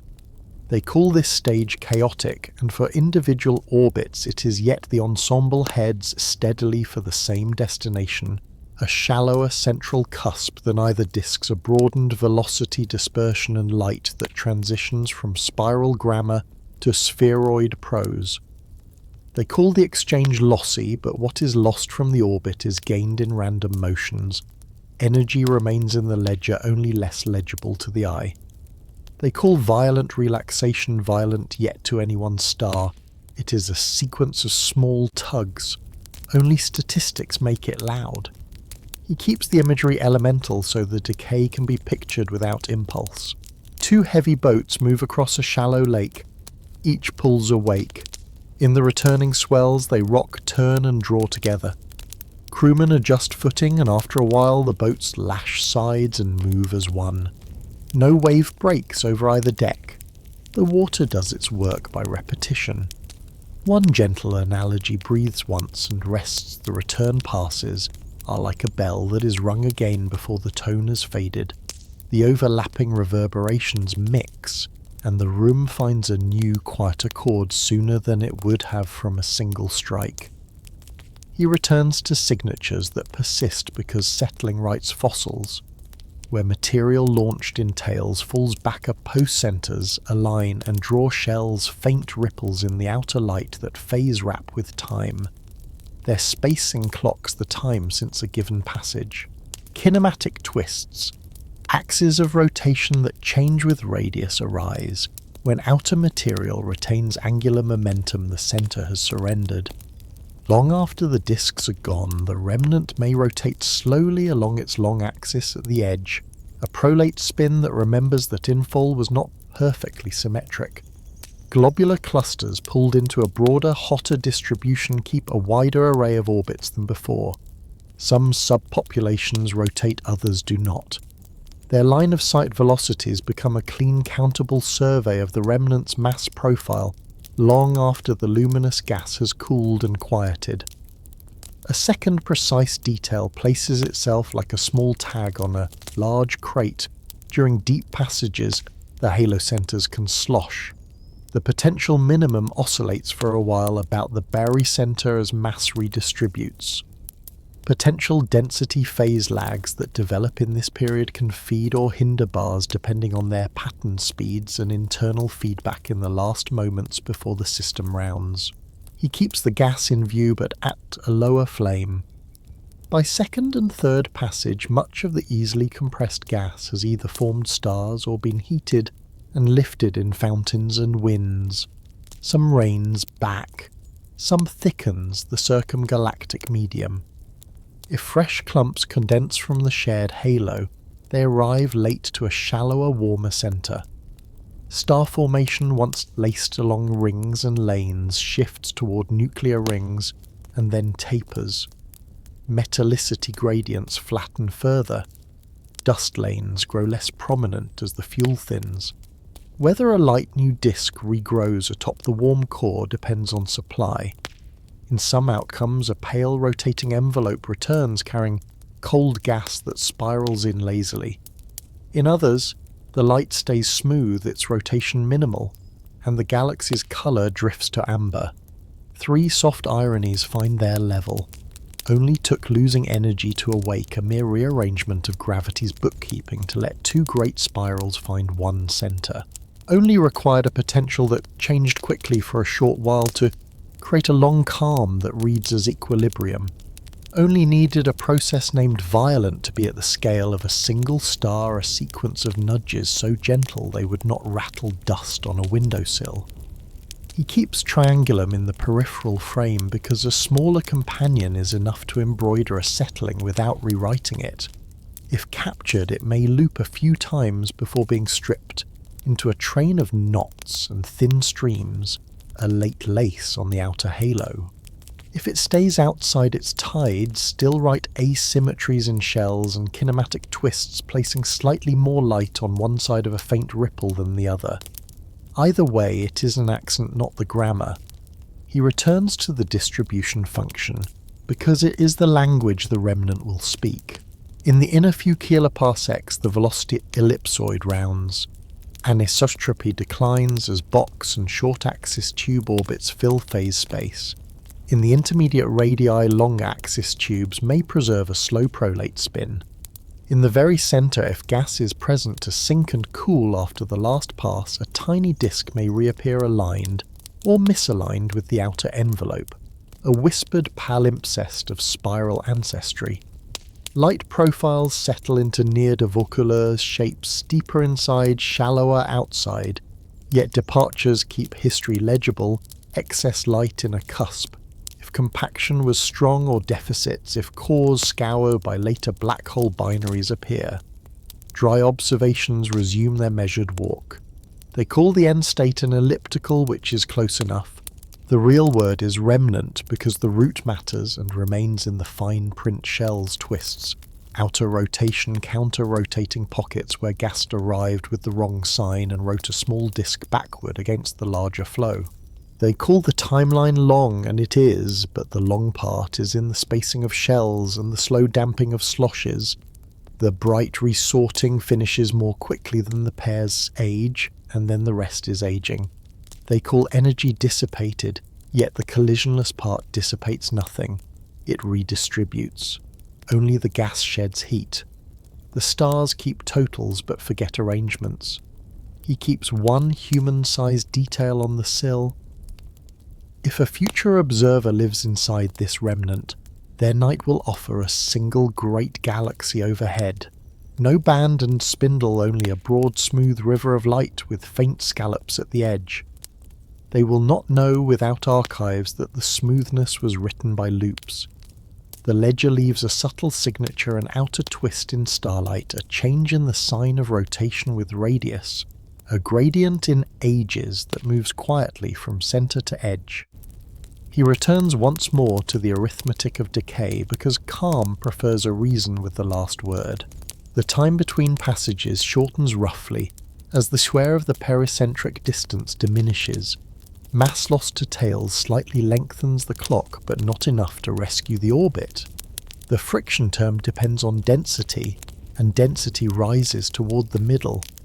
What was a slow reel-in at the edge becomes a quicker draw near the centre. The last pass is the shortest. After that, ringing oscillations of the combined mass distribution damps as stars phase mix. The potential stops moving. The room's tone settles. 3 last soft ironies lower their eyes and rest. Only took adding randomness to find the most stable figure. Only required erasing the memory of disks to preserve the clearest record shells at the edge. Twists in kinematics that point back to every turn taken. Only needed orbits to forget their phases for a galaxy to remember its mass. He leaves the section where looping returns have done their work. Fact dynamical friction raises wakes that drain orbital energy, bringing Andromeda and the Milky Way back for successive closer passes, until violent relaxation mixes stars into a common potential and a remnant takes shape. Detail coarse-grained phase space density rises by mixing. Shells phase wrap from fallback. Kinematic twists and occasional prolate rotation survive as long-lived memory. Halo sloshing and potential density lags modulate the last internal bars and rings. Mystery, the number of passes, the survival or regrowth of a cool disk, the degree and sign of residual rotation, and the small embroidery triangulum adds at the edge. Irony's loss becomes union. Violence feels like nudges. Forgetting phases writes the most durable calm. The wakes fade, the ringing quiets, and the pair now unholds the shape that gravity prefers when given time, and a room mostly empty of anything but itself. He lets the centres draw each other, like thoughts returning to a single point, because after loops and shells, the deepest change is a quiet convergence. The accepted fact rests in the middle without needing emphasis as the Milky Way and Andromeda settle their central black holes skirt A at a few million suns, and Andromeda's heavier engine at well over 100 million sink through stars and dark matter by dynamical friction meet as a bound pair harden into a tight binary and eventually merge, sending a long, low sigh of gravitational waves through the calm that follows. He keeps the craft visible so sync becomes arithmetic rather than story. A massive object moving through a sea of lighter particles raises a wake. The wake tugs back. Energy and angular momentum leak into the swarm. First, the black holes ride within their own nuclear star clusters, each wrapped in a dense, hot crowd of old stars. Friction is strong there. As the galaxy's cores interpenetrate, these clusters overlap. The heavier whole Andromeda's finds the common minimum first. The lighter ours arrives shortly after on an elongated track. When the separation falls to parsecs, dynamical friction gives way to three-body scattering stars wandering inside the binary's reach. Steal energy and are flung outward, some to wider orbits, a few to escape as hypervelocity grains of light, while the pair's orbit tightens. The lesser-known detail takes a modest chair near the centre. Andromeda's nucleus already shows a double peak in light P1 and P2, an eccentric disk of stars whose orbits crowd near apocenter, a quiet fossil that says complex centre without raising its voice. Such structures are good at refilling the lost cone of stars on centrophilic paths, the ones that wander close enough to interact with the hardening binary and keep the contraction moving. He lets the sequence slow so each stage becomes weather. At kiloparsec scales, friction in stars and dark matter does most of the work.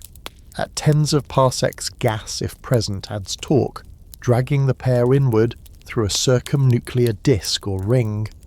At parsec stellar, scattering hardens the binary. At milliparsecs, gravitational radiation begins to dominate, turning orbital energy into ripples in spacetime that carry momentum and memory away.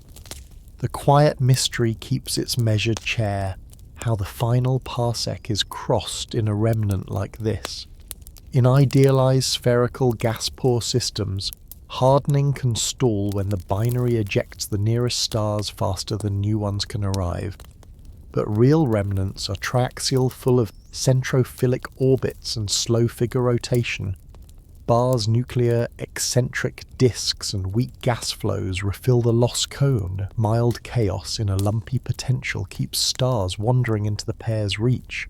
The ledger admits uncertainty in detail. How much gas survives, how round the very centre becomes, how quickly nuclear structures replenish scatterers. Yet the broad path remains firm. Time asymmetry and a little gas are enough. Dry observations allay their flat stones and do not wobble. They call this the loudest event the local group will ever host, yet no light need flare.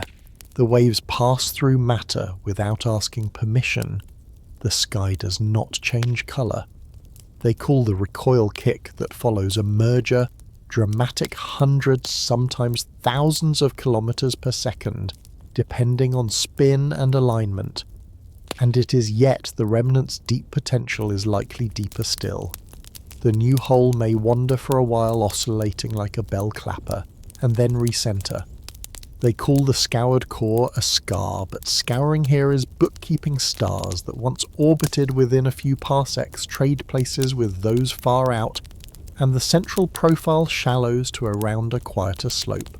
He keeps the imagery elemental so gravity's smallest room can be seen. Two whirlpools merge beneath a lake. At first their eddies touch, then a single wider whirl drinks the flow. The surface above barely knows until a ring of ripples, gentle and persistent, spreads outward. One gentle analogy is allowed to breathe and then rest. The binary's last 1,000 orbits are the ticking of a clock heard through a wall. The hands turn too fast to see, and yet the room's pressure carries the sound. He returns to measurement to let the invisible feel precise. Today's pulsar timing arrays hear nanohertz waves from pairs of giant black holes in faraway merging galaxies. In epochs to come, a spaceborne detector at millihertz scales, an observatory like the dreamed Lisa would hear the last spiral of a pair like this if it were happening now. Here the merger lies billions of years ahead when other clocks in the solar system's own story read late. The frequency sweeps upward as the separation shrinks. The strain peaks when horizons touch. Afterward, the remnant hole rings down, radiating a few more notes as it relaxes to a Kerr black hole defined only by mass and spin. The second precise detail sits where it can be reached when needed. 3-body slingshots during hardening eject some stars at thousands of kilometers per second. Most leave as widened orbits in the remnant. A rare few become exiles, hypervelocity stars on lonely paths through the halo fossils that say a binary once lived here without pointing. He keeps gas and dust in view because center is not emptiness even when quiet. If a circumnuclear disk survives to parsec radii during hardening, it can align or misalign the spins of the black holes depending on viscosity and inflow geometry. Alignment damps recoil and keeps the remnant centered. Misalignment can amplify the kick. Gas inflow may light a brief, modest active nucleus before and after coalescence. Feedback from that light can heat local gas and widen the shallow core further. Tidal disruption of stray stars near the binary may spike for a time and then subside as the loss cone is emptied. Each of these small weathers leaves traces in central chemistry and light that fade as equilibrium returns. 3 soft ironies find their level. Only took the darkest objects in 2 galaxies to write the most legible end to their meeting, and they do it mostly by moving quietly. Only required the most violent relaxation to produce the calmest center, a round potential, a softened slope, a heavier stillness. Only needed the noisiest waves in physics to pass by without sound, leaving a ledger balanced to more significant figures than any other calculation nearby. He keeps triangulum in peripheral vision because even a small third mass makes a center more articulate. If captured late, its own black hole, if it has one, may arrive on a trailing stream to become a tertiary. Triplets can hasten hardening by chaos 3-body interludes that swap partners and spur kicks. Or if triangulum stays outside its part, is only to tilt the outer potential, slightly nudging how stars refill the loss cone. The grammar remains twofold, the accent may carry a third voice. He returns to structure because the post-merger heart will wear history lightly, but not invisibly. If scouring is strong, the remnant central light shows a core, a deficit relative to the inward extrapolation of the outer profile. If gas survives, compaction may briefly produce a cusp instead, later softened by feedback and minor infall. Either way, nuclear star clusters, the crowded neighborhoods around black holes, carry mixed ages and orbits. Some stars will be on eccentric disks like Andromeda's present P1-P2, others will form around a pressure-supported crowd. Kinematic maps in this thought future show twists where rotation changes sign with radius. A faint young disk might cross an older hotter core at an angle, a quiet palimpsest of the lineages that joined. Dry observations resume their even pace. They call the merged object Milky's black hole, because names help but the physics is indifferent. Mass and spin tell the whole story.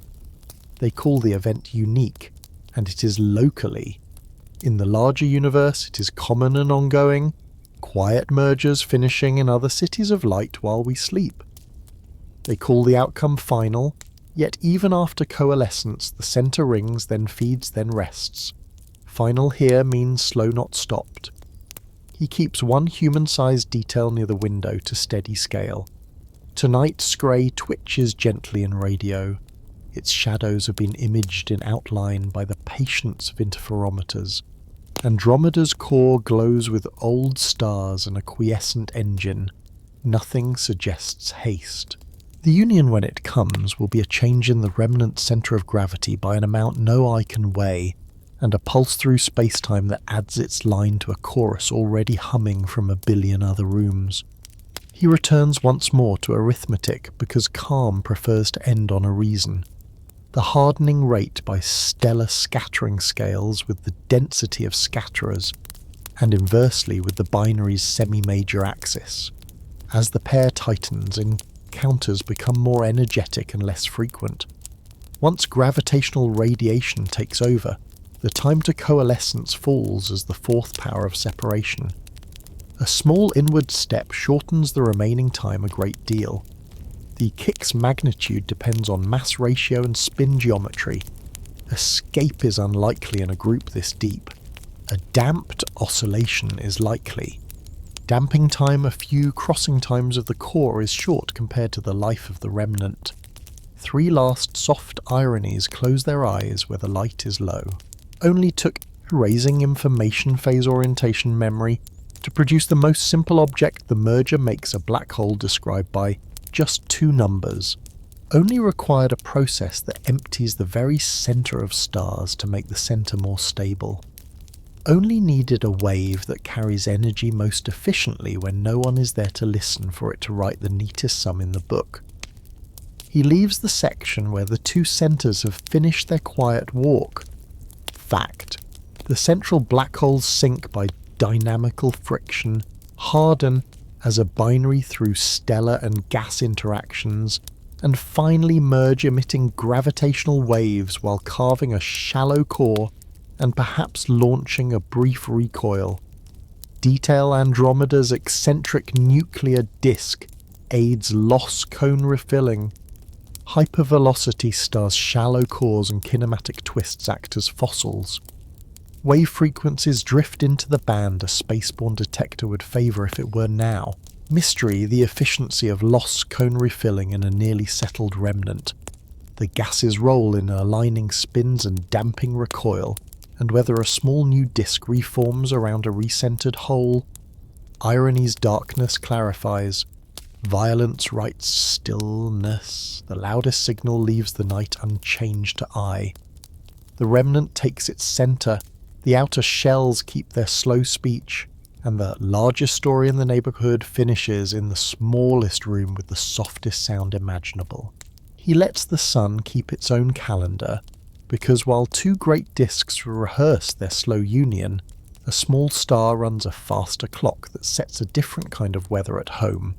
The accepted fact rests in the middle without changing its volume by the time the Milky Way and Andromeda make, and repeat their close passes. The sun has already brightened by tens of % and then more. Its core fusing hydrogen into helium raises central temperature and pressure. Its envelope responds and luminosity climbs along the main sequence. A few billion years from now, long before any final merger, that extra light pushes Earth's climate toward a moist greenhouse and then beyond habitability independent of what the sky between galaxies decides to do. He keeps the craft visible so brightness becomes a line the mind can follow. Stellar evolution on the main sequence is arithmetic in which burn rate increases with time, opacity falls in a helium-rich core, energy flows out more easily, and hydrostatic balance finds a new radius and a higher luminosity to hold the star steady. The sun brightens by roughly 10% per billion years. Ocean's radiative balance and long geochemical cycles negotiate the change at first. Later the negotiation fails. Water vapour grows in the stratosphere. Hydrogen escapes to space. CO2 sinks into rocks less efficiently as silicate weathering saturates in hotter air. The carbonate-silicate thermostat that cooled and warmed continents for eons loses range. The lesser-known detail sits quietly at the rim of this ledger long before any red giant phase a moist greenhouse can steal oceans by diffusion and photolysis at the top of the atmosphere.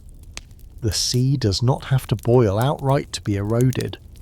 Escape is a patient leak measured in parts per million per year and counted over tens of millions. He lets the solar system's orbits take their turn because gravity at home changes as the sun ages. As the core exhausts hydrogen and burning moves into a shell, the envelope swells and mass loss begins. At first it is modest a wind one can ignore on human scales. Later on, the subgiant and red giant branches, the wind thickens, and the sun sheds a few percent, then many percent of its mass. Orbits respond. Semi-major axes increase inversely with mass under adiabatic loss. The planet's distances grow by a few to several tens of percent, enough to alter periods and hill spheres, not enough to outrun light. The quiet mystery keeps its seat without asking for a verdict whether Earth is engulfed in the red giant envelope or survives just outside, warmed by a bloated star behind a breath of wind. Tides drag in an extended atmosphere and mass loss balance in models. Small differences in stellar radius and structure decide outcomes. Some calculations say engulfment, others allow a near miss with the scorched world spiralling outward a little. None of this interrupts the larger certainty about habitability long lost by then. Dry observations set down 3 even stones. They call the future merger the largest event in the neighbourhood, and it is yet for habitability at Earth, it matters less than the sun's own calendar. Horizon scale light outvotes horizon scale dynamics. They call mass loss gentle, and it is yet its integrated effect moves planets more than any average tidal tug from the passing galaxy does. They call cosmic collision with a voice ready for consequence, but the brighter fact is, local oceans and air learn the sun's mood while stars elsewhere invent new constellations for skies no one will stand under. He keeps the imagery elemental so the 2 clocks can be seen together without competing. The galaxy is a slow tide in the dark. The sun is a hearth whose logs are nearly half burned. The room shares walls with a sea that is rising in inches per year. The fire still warms the chairs, then warms the air too much. The sea's swell writes the window's view in curves so slow that only time-lapse shows motion. The hearth writes comfort, then departure on a human scale that remains attached to water. One gentle analogy breathes once and rests. The merger is like the horizon, promising weather hours and days ahead. The sun's brightening as the room's thermostat, turning a degree higher every few minutes, the line that matters most to how long anyone lingers. He returns to galactocentric distance because where the solar system sits inside the merging pair shapes only the scenery, not the hearth. The sun orbits the Milky Way now, at a few tens of thousands of light years from the centre. As halos overlap and disk thicken, dynamical friction and tidal heating reshape the potential. The sun's guiding centre migrates modestly outward or inward by a handful of kiloparsecs wrapped in a velocity dispersion that grows. The probability of a truly close pass by another star within thousands of astronomical units rises slightly, but remains small. Most perturbations are whispers that stir Oort clouds and leave planets bound. In later passages after mass loss, the solar system's binding weakens. Distant comets respond first. Some escape, some fall inward. The planet's orbits make slow secular trades in eccentricity and inclination but remain a family. The outcome that matters most to human reckoning, land and water, has already moved off stage. The second precise detail takes its place like a footnote that knows its duty. The adiabatic rule semi-major axis a 1 m. When mass changes slowly holds as long as the wind rises over times longer than orbital periods. When the red giant wind steepens, the outermost small bodies transition from adiabatic to impulsive response. Comets and Kuiper belt fragments become a looser cloud. The solar system relaxes into a wider, more fragile shape. He returns to the sky itself because the merger does change nights in ways that in principle would one day be seen. At first passage, Andromeda's arms will grow bright across the Milky Way's band. Tidal tails will stencil faint arcs. Bridges will hint at sickle rivers. Later, when the remnant settles, a single great galaxy will drape the sky in a smooth, warm sash. Clusters will pepper it. Shells will scallop its edge. The North America Nebula and the Sagittarius star clouds, which belong to a time much earlier than this, will have aged beyond anyone's gaze. The quiet mystery keeps company here too, whether during the brief eras when disk and tail glow most a planet with eyes remains to watch. Star and climate say likely not on Earth, perhaps elsewhere, perhaps under a colder sun of another system that migrates differently or is born later from ignited gas that the encounter compress. Dry observations resume their even pace. They call the merger a source of danger for planets because the word travels well. The calculus prefers calm, distant encounters, stir outer reservoirs more often than they kick worlds apart. The inner architecture keeps its cohesion. Long-term dynamics are still set by star and planet masses, not by bridges of light. They call the sun's red giant future catastrophic, and it is for water and air. For stars it is ordinary. For the galaxy it is one line in a ledger shared by hundreds of billions. They call the solar system's migration a fate, yet it is really a range, a distribution of final radii, and inclinations written by small cumulative nudges rather than by any single shove. He keeps Triangulum in the periphery because a third presence adds only a thin accent to a tale already decided by a fire at home. If Triangulum is captured, and loops its tides adjust the statistics of near passes by a little. If it remains free, its light adds to the sky in lace rather than in law. Either way, the sun's clock reads the same. Oceans do not care whether a third spindle threads the bay. He returns to the practical arithmetic of when because calm likes a number. Forward models place first close passage a few billion years from now, perhaps 4 or so. By then the sun shines roughly 30 to 40% brighter than at present. Moist greenhouse begins earlier. Plate tectonics may stall as weathering and heat budgets shift. Deserts widen, cloud regimes change. The planet, if it remains, looks less like a blue bead and more like a bright stone with a thin breath. Final coalescence comes later still. The sun approaches a subgiant phase and then steps toward the red giant branch. Mass loss accelerates. Orbits widen. The inner system's story for creatures who measure nights is already an archive. 3 soft ironies find their level. Only took the largest nearby event in the sky to be for the place where people set water to boil and tell stories background. Only required the smallest steady change in a star's core to outvote bridges drawn by 100 billion suns. Only needed the sun to lighten its own hold to lose mass at the same time its light brightens, so that gravity grows kinder while heat grows stern. He keeps one human-sized detail where the sill meets the air. Tonight a person sees Andromeda as a faint spindle above autumn trees. The Milky Way lies like a river. The sun sets and rises on a schedule that draws sleep and waking. Everything that matters to that rhythm belongs to a clock of hundreds of millions of years, not billions. The 2 clocks, galactic and stellar, both keep true time. One hums too low to hear, one sings within reach. The consolation is that neither asks for hurry. He lets the section rest where calendars overlap and do not argue. The sun brightens steadily on the main sequence, pushing Earth toward a moist greenhouse long before any final union of galaxies.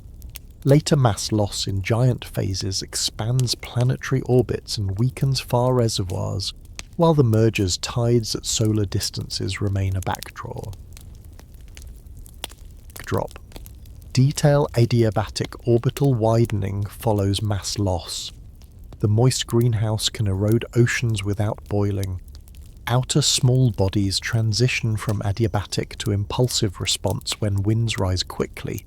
Mystery engulfment or near miss for Earth in the red giant envelope, the exact galactocentric migration of the solar system in the remnant, and whether any observers elsewhere or elsewhen stand under the bright arcs that the merger draws. Irony's horizon scale light is background to a hearth. A weaker gravity accompanies a hotter sun. The grandest sky makes no appointment with the rooms where water keeps its shape. The two clocks tick on the slow one carby dusk into a single sash, the faster one writing warmth into stone and then into air, and both, true to their habits, proceed with the same manners that all long processes prefer, quiet, thorough, and untroubled by anyone's need to be quick. He lets the remnant come into focus like dawn that does not hurry, because after loops and wakes the figure that remains is not a ruin, but a new equilibrium. The accepted fact rests quietly in the middle repeated passages. Tidal mixing and violent relaxation turn two cool rotating disks into a single warm, pressure-supported galaxy, whose light profile steepens in the centre and softens at the edge, a spheroid with shells and twists, a hot halo of gas, and only a modest memory of rotation in its outer parts. He keeps the craft visible so that elliptical is a measurement and not a word of mood. When the potential stops moving, stars fill orbits drawn by that fixed field box orbits that range along all three axes. Short axis tubes that give slow oblate spin, long axis tubes that can carry a faint prolate rotation in the outskirts. The surface brightness settles into a Seresic law, with index of 4 or more in the bright body.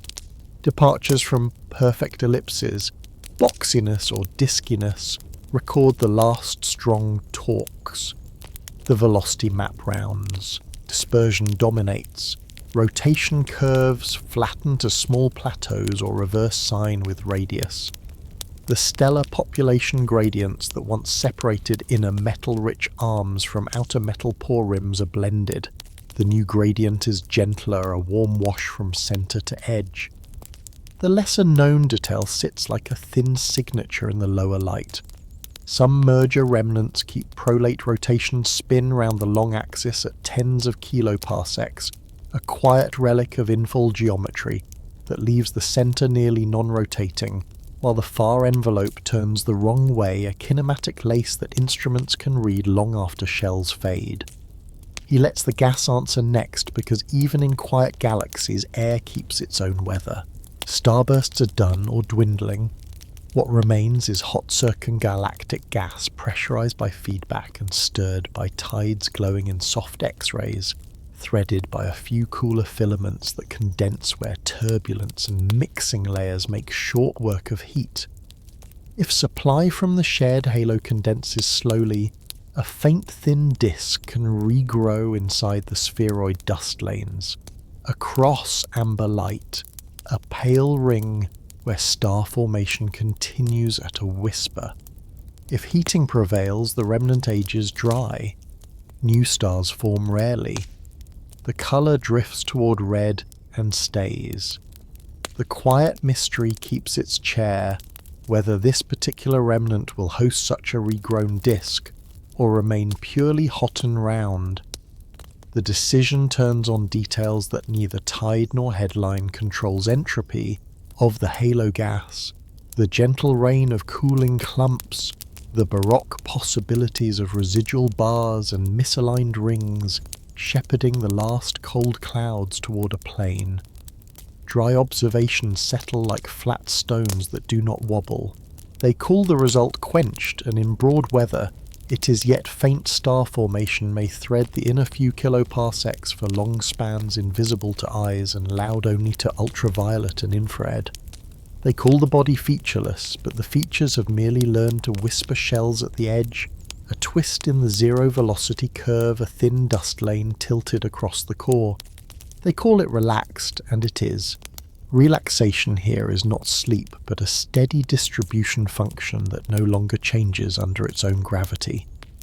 He keeps the imagery elemental so the new figure can be seen without ornament. The discs that once braided like two rivers now pour into a lake. Wind writes small ripples along the shore. Submerged ridges from old channels shape the wavelets, but cannot be seen unless someone walks the edge at dawn and looks slantwise.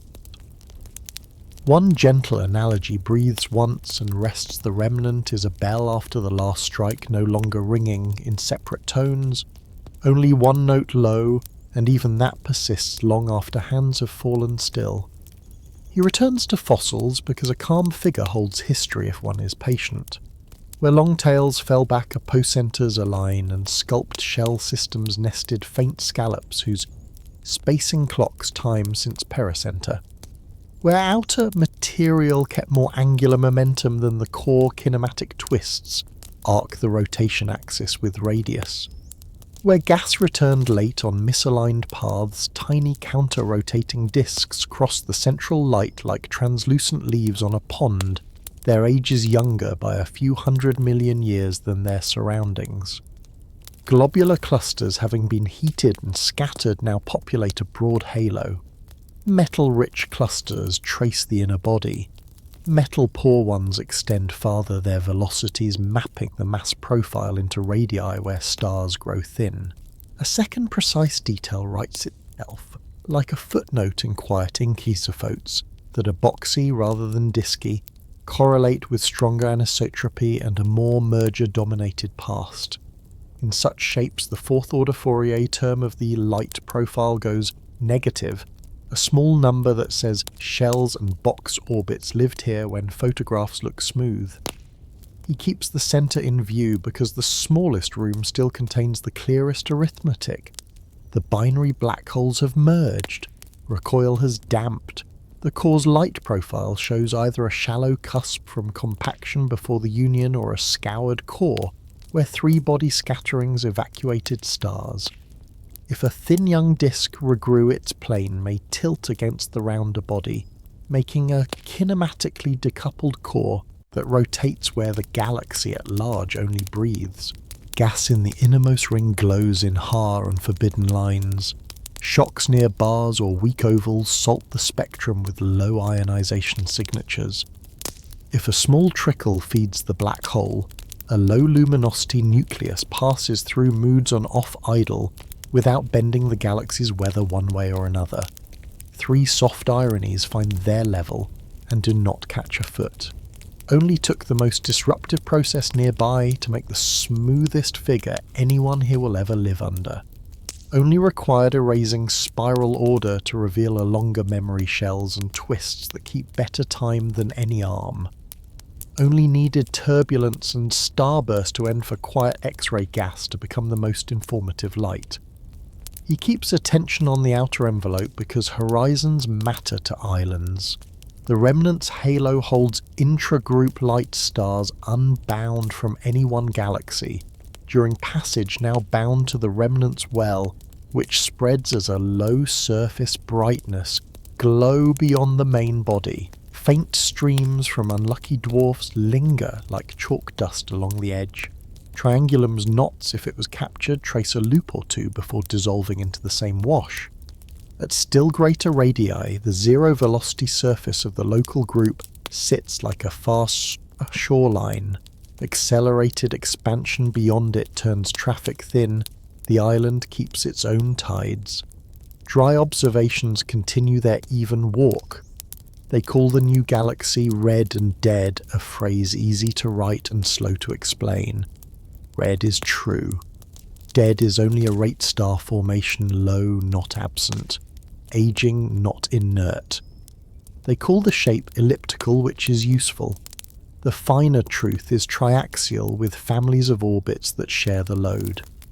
They call the halo dark, and it is, but its presence is now encoded in everything: dispersion curves, shell spacing, outer rotation, X-ray temperature, so thoroughly that invisibility is a kind of abundance. He returns to method because calm prefers instruments. Integrated light fits retrieve the Cercic index and subtle isophote shapes. Long slit or integral field spectroscopy maps velocity and dispersion finding. decoupled cores and prolate spins. Planetary nebulae and globular clusters extend kinematics into the faint. X-ray halos yield mass and entropy profiles for the hot medium. Weak lensing even in this island weighs the outer well. The picture is not guessed. It is red line by line in light that refuses to hurry. The quiet mystery settles again where it belongs, how much rotation remains in the end and how much can restart. If outer envelopes retain significant angular momentum, a faint disk regrows. If not, the remnant stays round and slowly turning along a long axis at the edge. If halo gas cools in filament, star formation keeps a whisper beneath the red. If the halo remains high entropy, the whisper fades. None of these paths alters the main mood. All of them write subtle differences in a figure that is already content. He keeps one human-sized detail at the window so scale stays honest. For an observer inside the night is a single river of light with no Milky Way band, no Andromeda spindle, only a broad sash smoothed to the eye with a few dust lanes crossing like faint veins, and a scalloped edge that grows easier to love the longer one sits and looks. The constellations are new, but their stillness is the same. Meteors still write quick chalk. Planets of whatever suns remain still keep their small calendars. 3 last soft ironies find sleep. Only took adding random motion to make the most stable night. Only required 1 billion years of rearrangement to produce a sky that looks simpler than the one it replaced. Only needed the end of starbursts to make room for the longest conversation of all the slow cooling of gas and the slow walking of stars in a field that will change little for the rest of time available here. He leaves the section where the remnant holds its posture. Fact 2. Spirals settle into a warm dispersion-supported spheroid with a Cirsic-like light profile shells and kinematic twists, a hot X-ray halo, and little but not zero rotation, and elliptical in practice and a patient ledger in principle. Detail prolate outer rotation, boxy isophotes and decoupled cores preserve the geometry of infall. Intragroup light and globular cluster kinematics weigh the outskirts. A faint regrown disk may cross the core if cooling resumes. Mystery whether cooling and residual angular momentum rebuild a thin inner disk or leave a purely hot remnant. How strongly prolate spin survives. How the halo's entropy decides late star formation. Irony's disruption writes smoothness. Erasure preserves memory. The quietest light tells the most. The new galaxy breathes, shells drift, the hot halo hums, and the room of stars, at last untroubled by change in its own field, takes up the work galaxies do best when given time standing still without ever becoming empty. He lets memory turn into structure. After a merger, the truest archives are not in books but in orbits. The accepted fact rests quietly in the middle stellar stream's globular clusters, and the husks of dwarfs preserve the long handwriting of tides, thin rivers of stars that keep launch conditions for 1 billion years, bead-like swarms that map the mass where light is faint and remnant cores that cross the halo as compact fossils together, forming a ledger of how the remnant came to be. He keeps the craft visible so that remembrance becomes method. A stream forms when a bound system cluster or dwarf sheds stars through its tidal boundary. Escapes occur near the Lagrange points along the orbit. Epicyclic drift, then draws leading and trailing filaments that wrap the host like quiet threads. Width encodes progenitor mass. Curvature and precession encode the potential's shape. Tiny underdensities and kinks may betray encounters with dark subhalos or giant molecular clouds long gone. Clusters left whole or only slightly shaved carry line-of-sight velocities and metallicities to radii, where the galaxy is otherwise only a haze. Together, streams and clusters are actions and angles written into the night. The lesser-known detail sits modestly near the margin epicyclic feathering. Regular over and under densities along a tidal stream arises purely from the mechanics of escape. Even without perturbers, the pattern repeats at separations set by the orbital period and the host's shear. In a clean potential, those feathers make a ruler. In a lumpy one, they blur and shift, a diagnostic of roughness the smooth light cannot show. He lets the field fill with particular names without breaking the calm. Before the Union Andromeda already wears the giant stellar stream a long arc of wandering stars that loops like pale silk through its halo. The Milky Way holds the Sagittarius stream orphan, GD1 Palomar Fowler's delicate ribbons, and fainter threads found by surveys that learned to add darkness to darkness until contrast appeared. After settling, many of these structures survive in altered geometries phase-wrapped, folded or fanned, where the remnant's triaxial core changes orbital families. Dwarf galaxies that fell too close dissolve into streams. Those that skirted the outskirts remain their cores rounder and poorer in gas, their outer stars salted into the halo, their internal motions slower and more honest now that tides do less. The quiet mystery keeps its chair the significance of planes of satellites reported around both progenitors. Are these thin arrangements long-lived dynamical structures that record filamentary infall, or are they coincidences sharpened by selection and short-lived alignments? In a remnant, will such planes persist as a fossil sheet warp into looser annuli, or evaporate into the common distribution of orbits? The answer waits in how shells and streams stack after the last pass, and in whether a deep survey sees anisotropy beyond chance. Dry observations set 3 flat stones. They call streams fragile, yet some cross the halo for a Hubble time. Thin and faint is not the same as brief. They call globular clusters simple, but their light element chemistry shows multiple populations nitrogen and sodium enhanced, in some stars oxygen and carbon depleted, an inner life that complicates a simple shape. They call dwarfs primitive, and their oldest stars are but their orbits and truncated gas histories are the result of weather, not innocence, ram pressure, and tides, not lack of experience. He keeps the imagery elemental so the archive can be pictured. Streams are chalk marks left by a hand moving a cup around a table. The chalk is not thick, but the ring records every placement.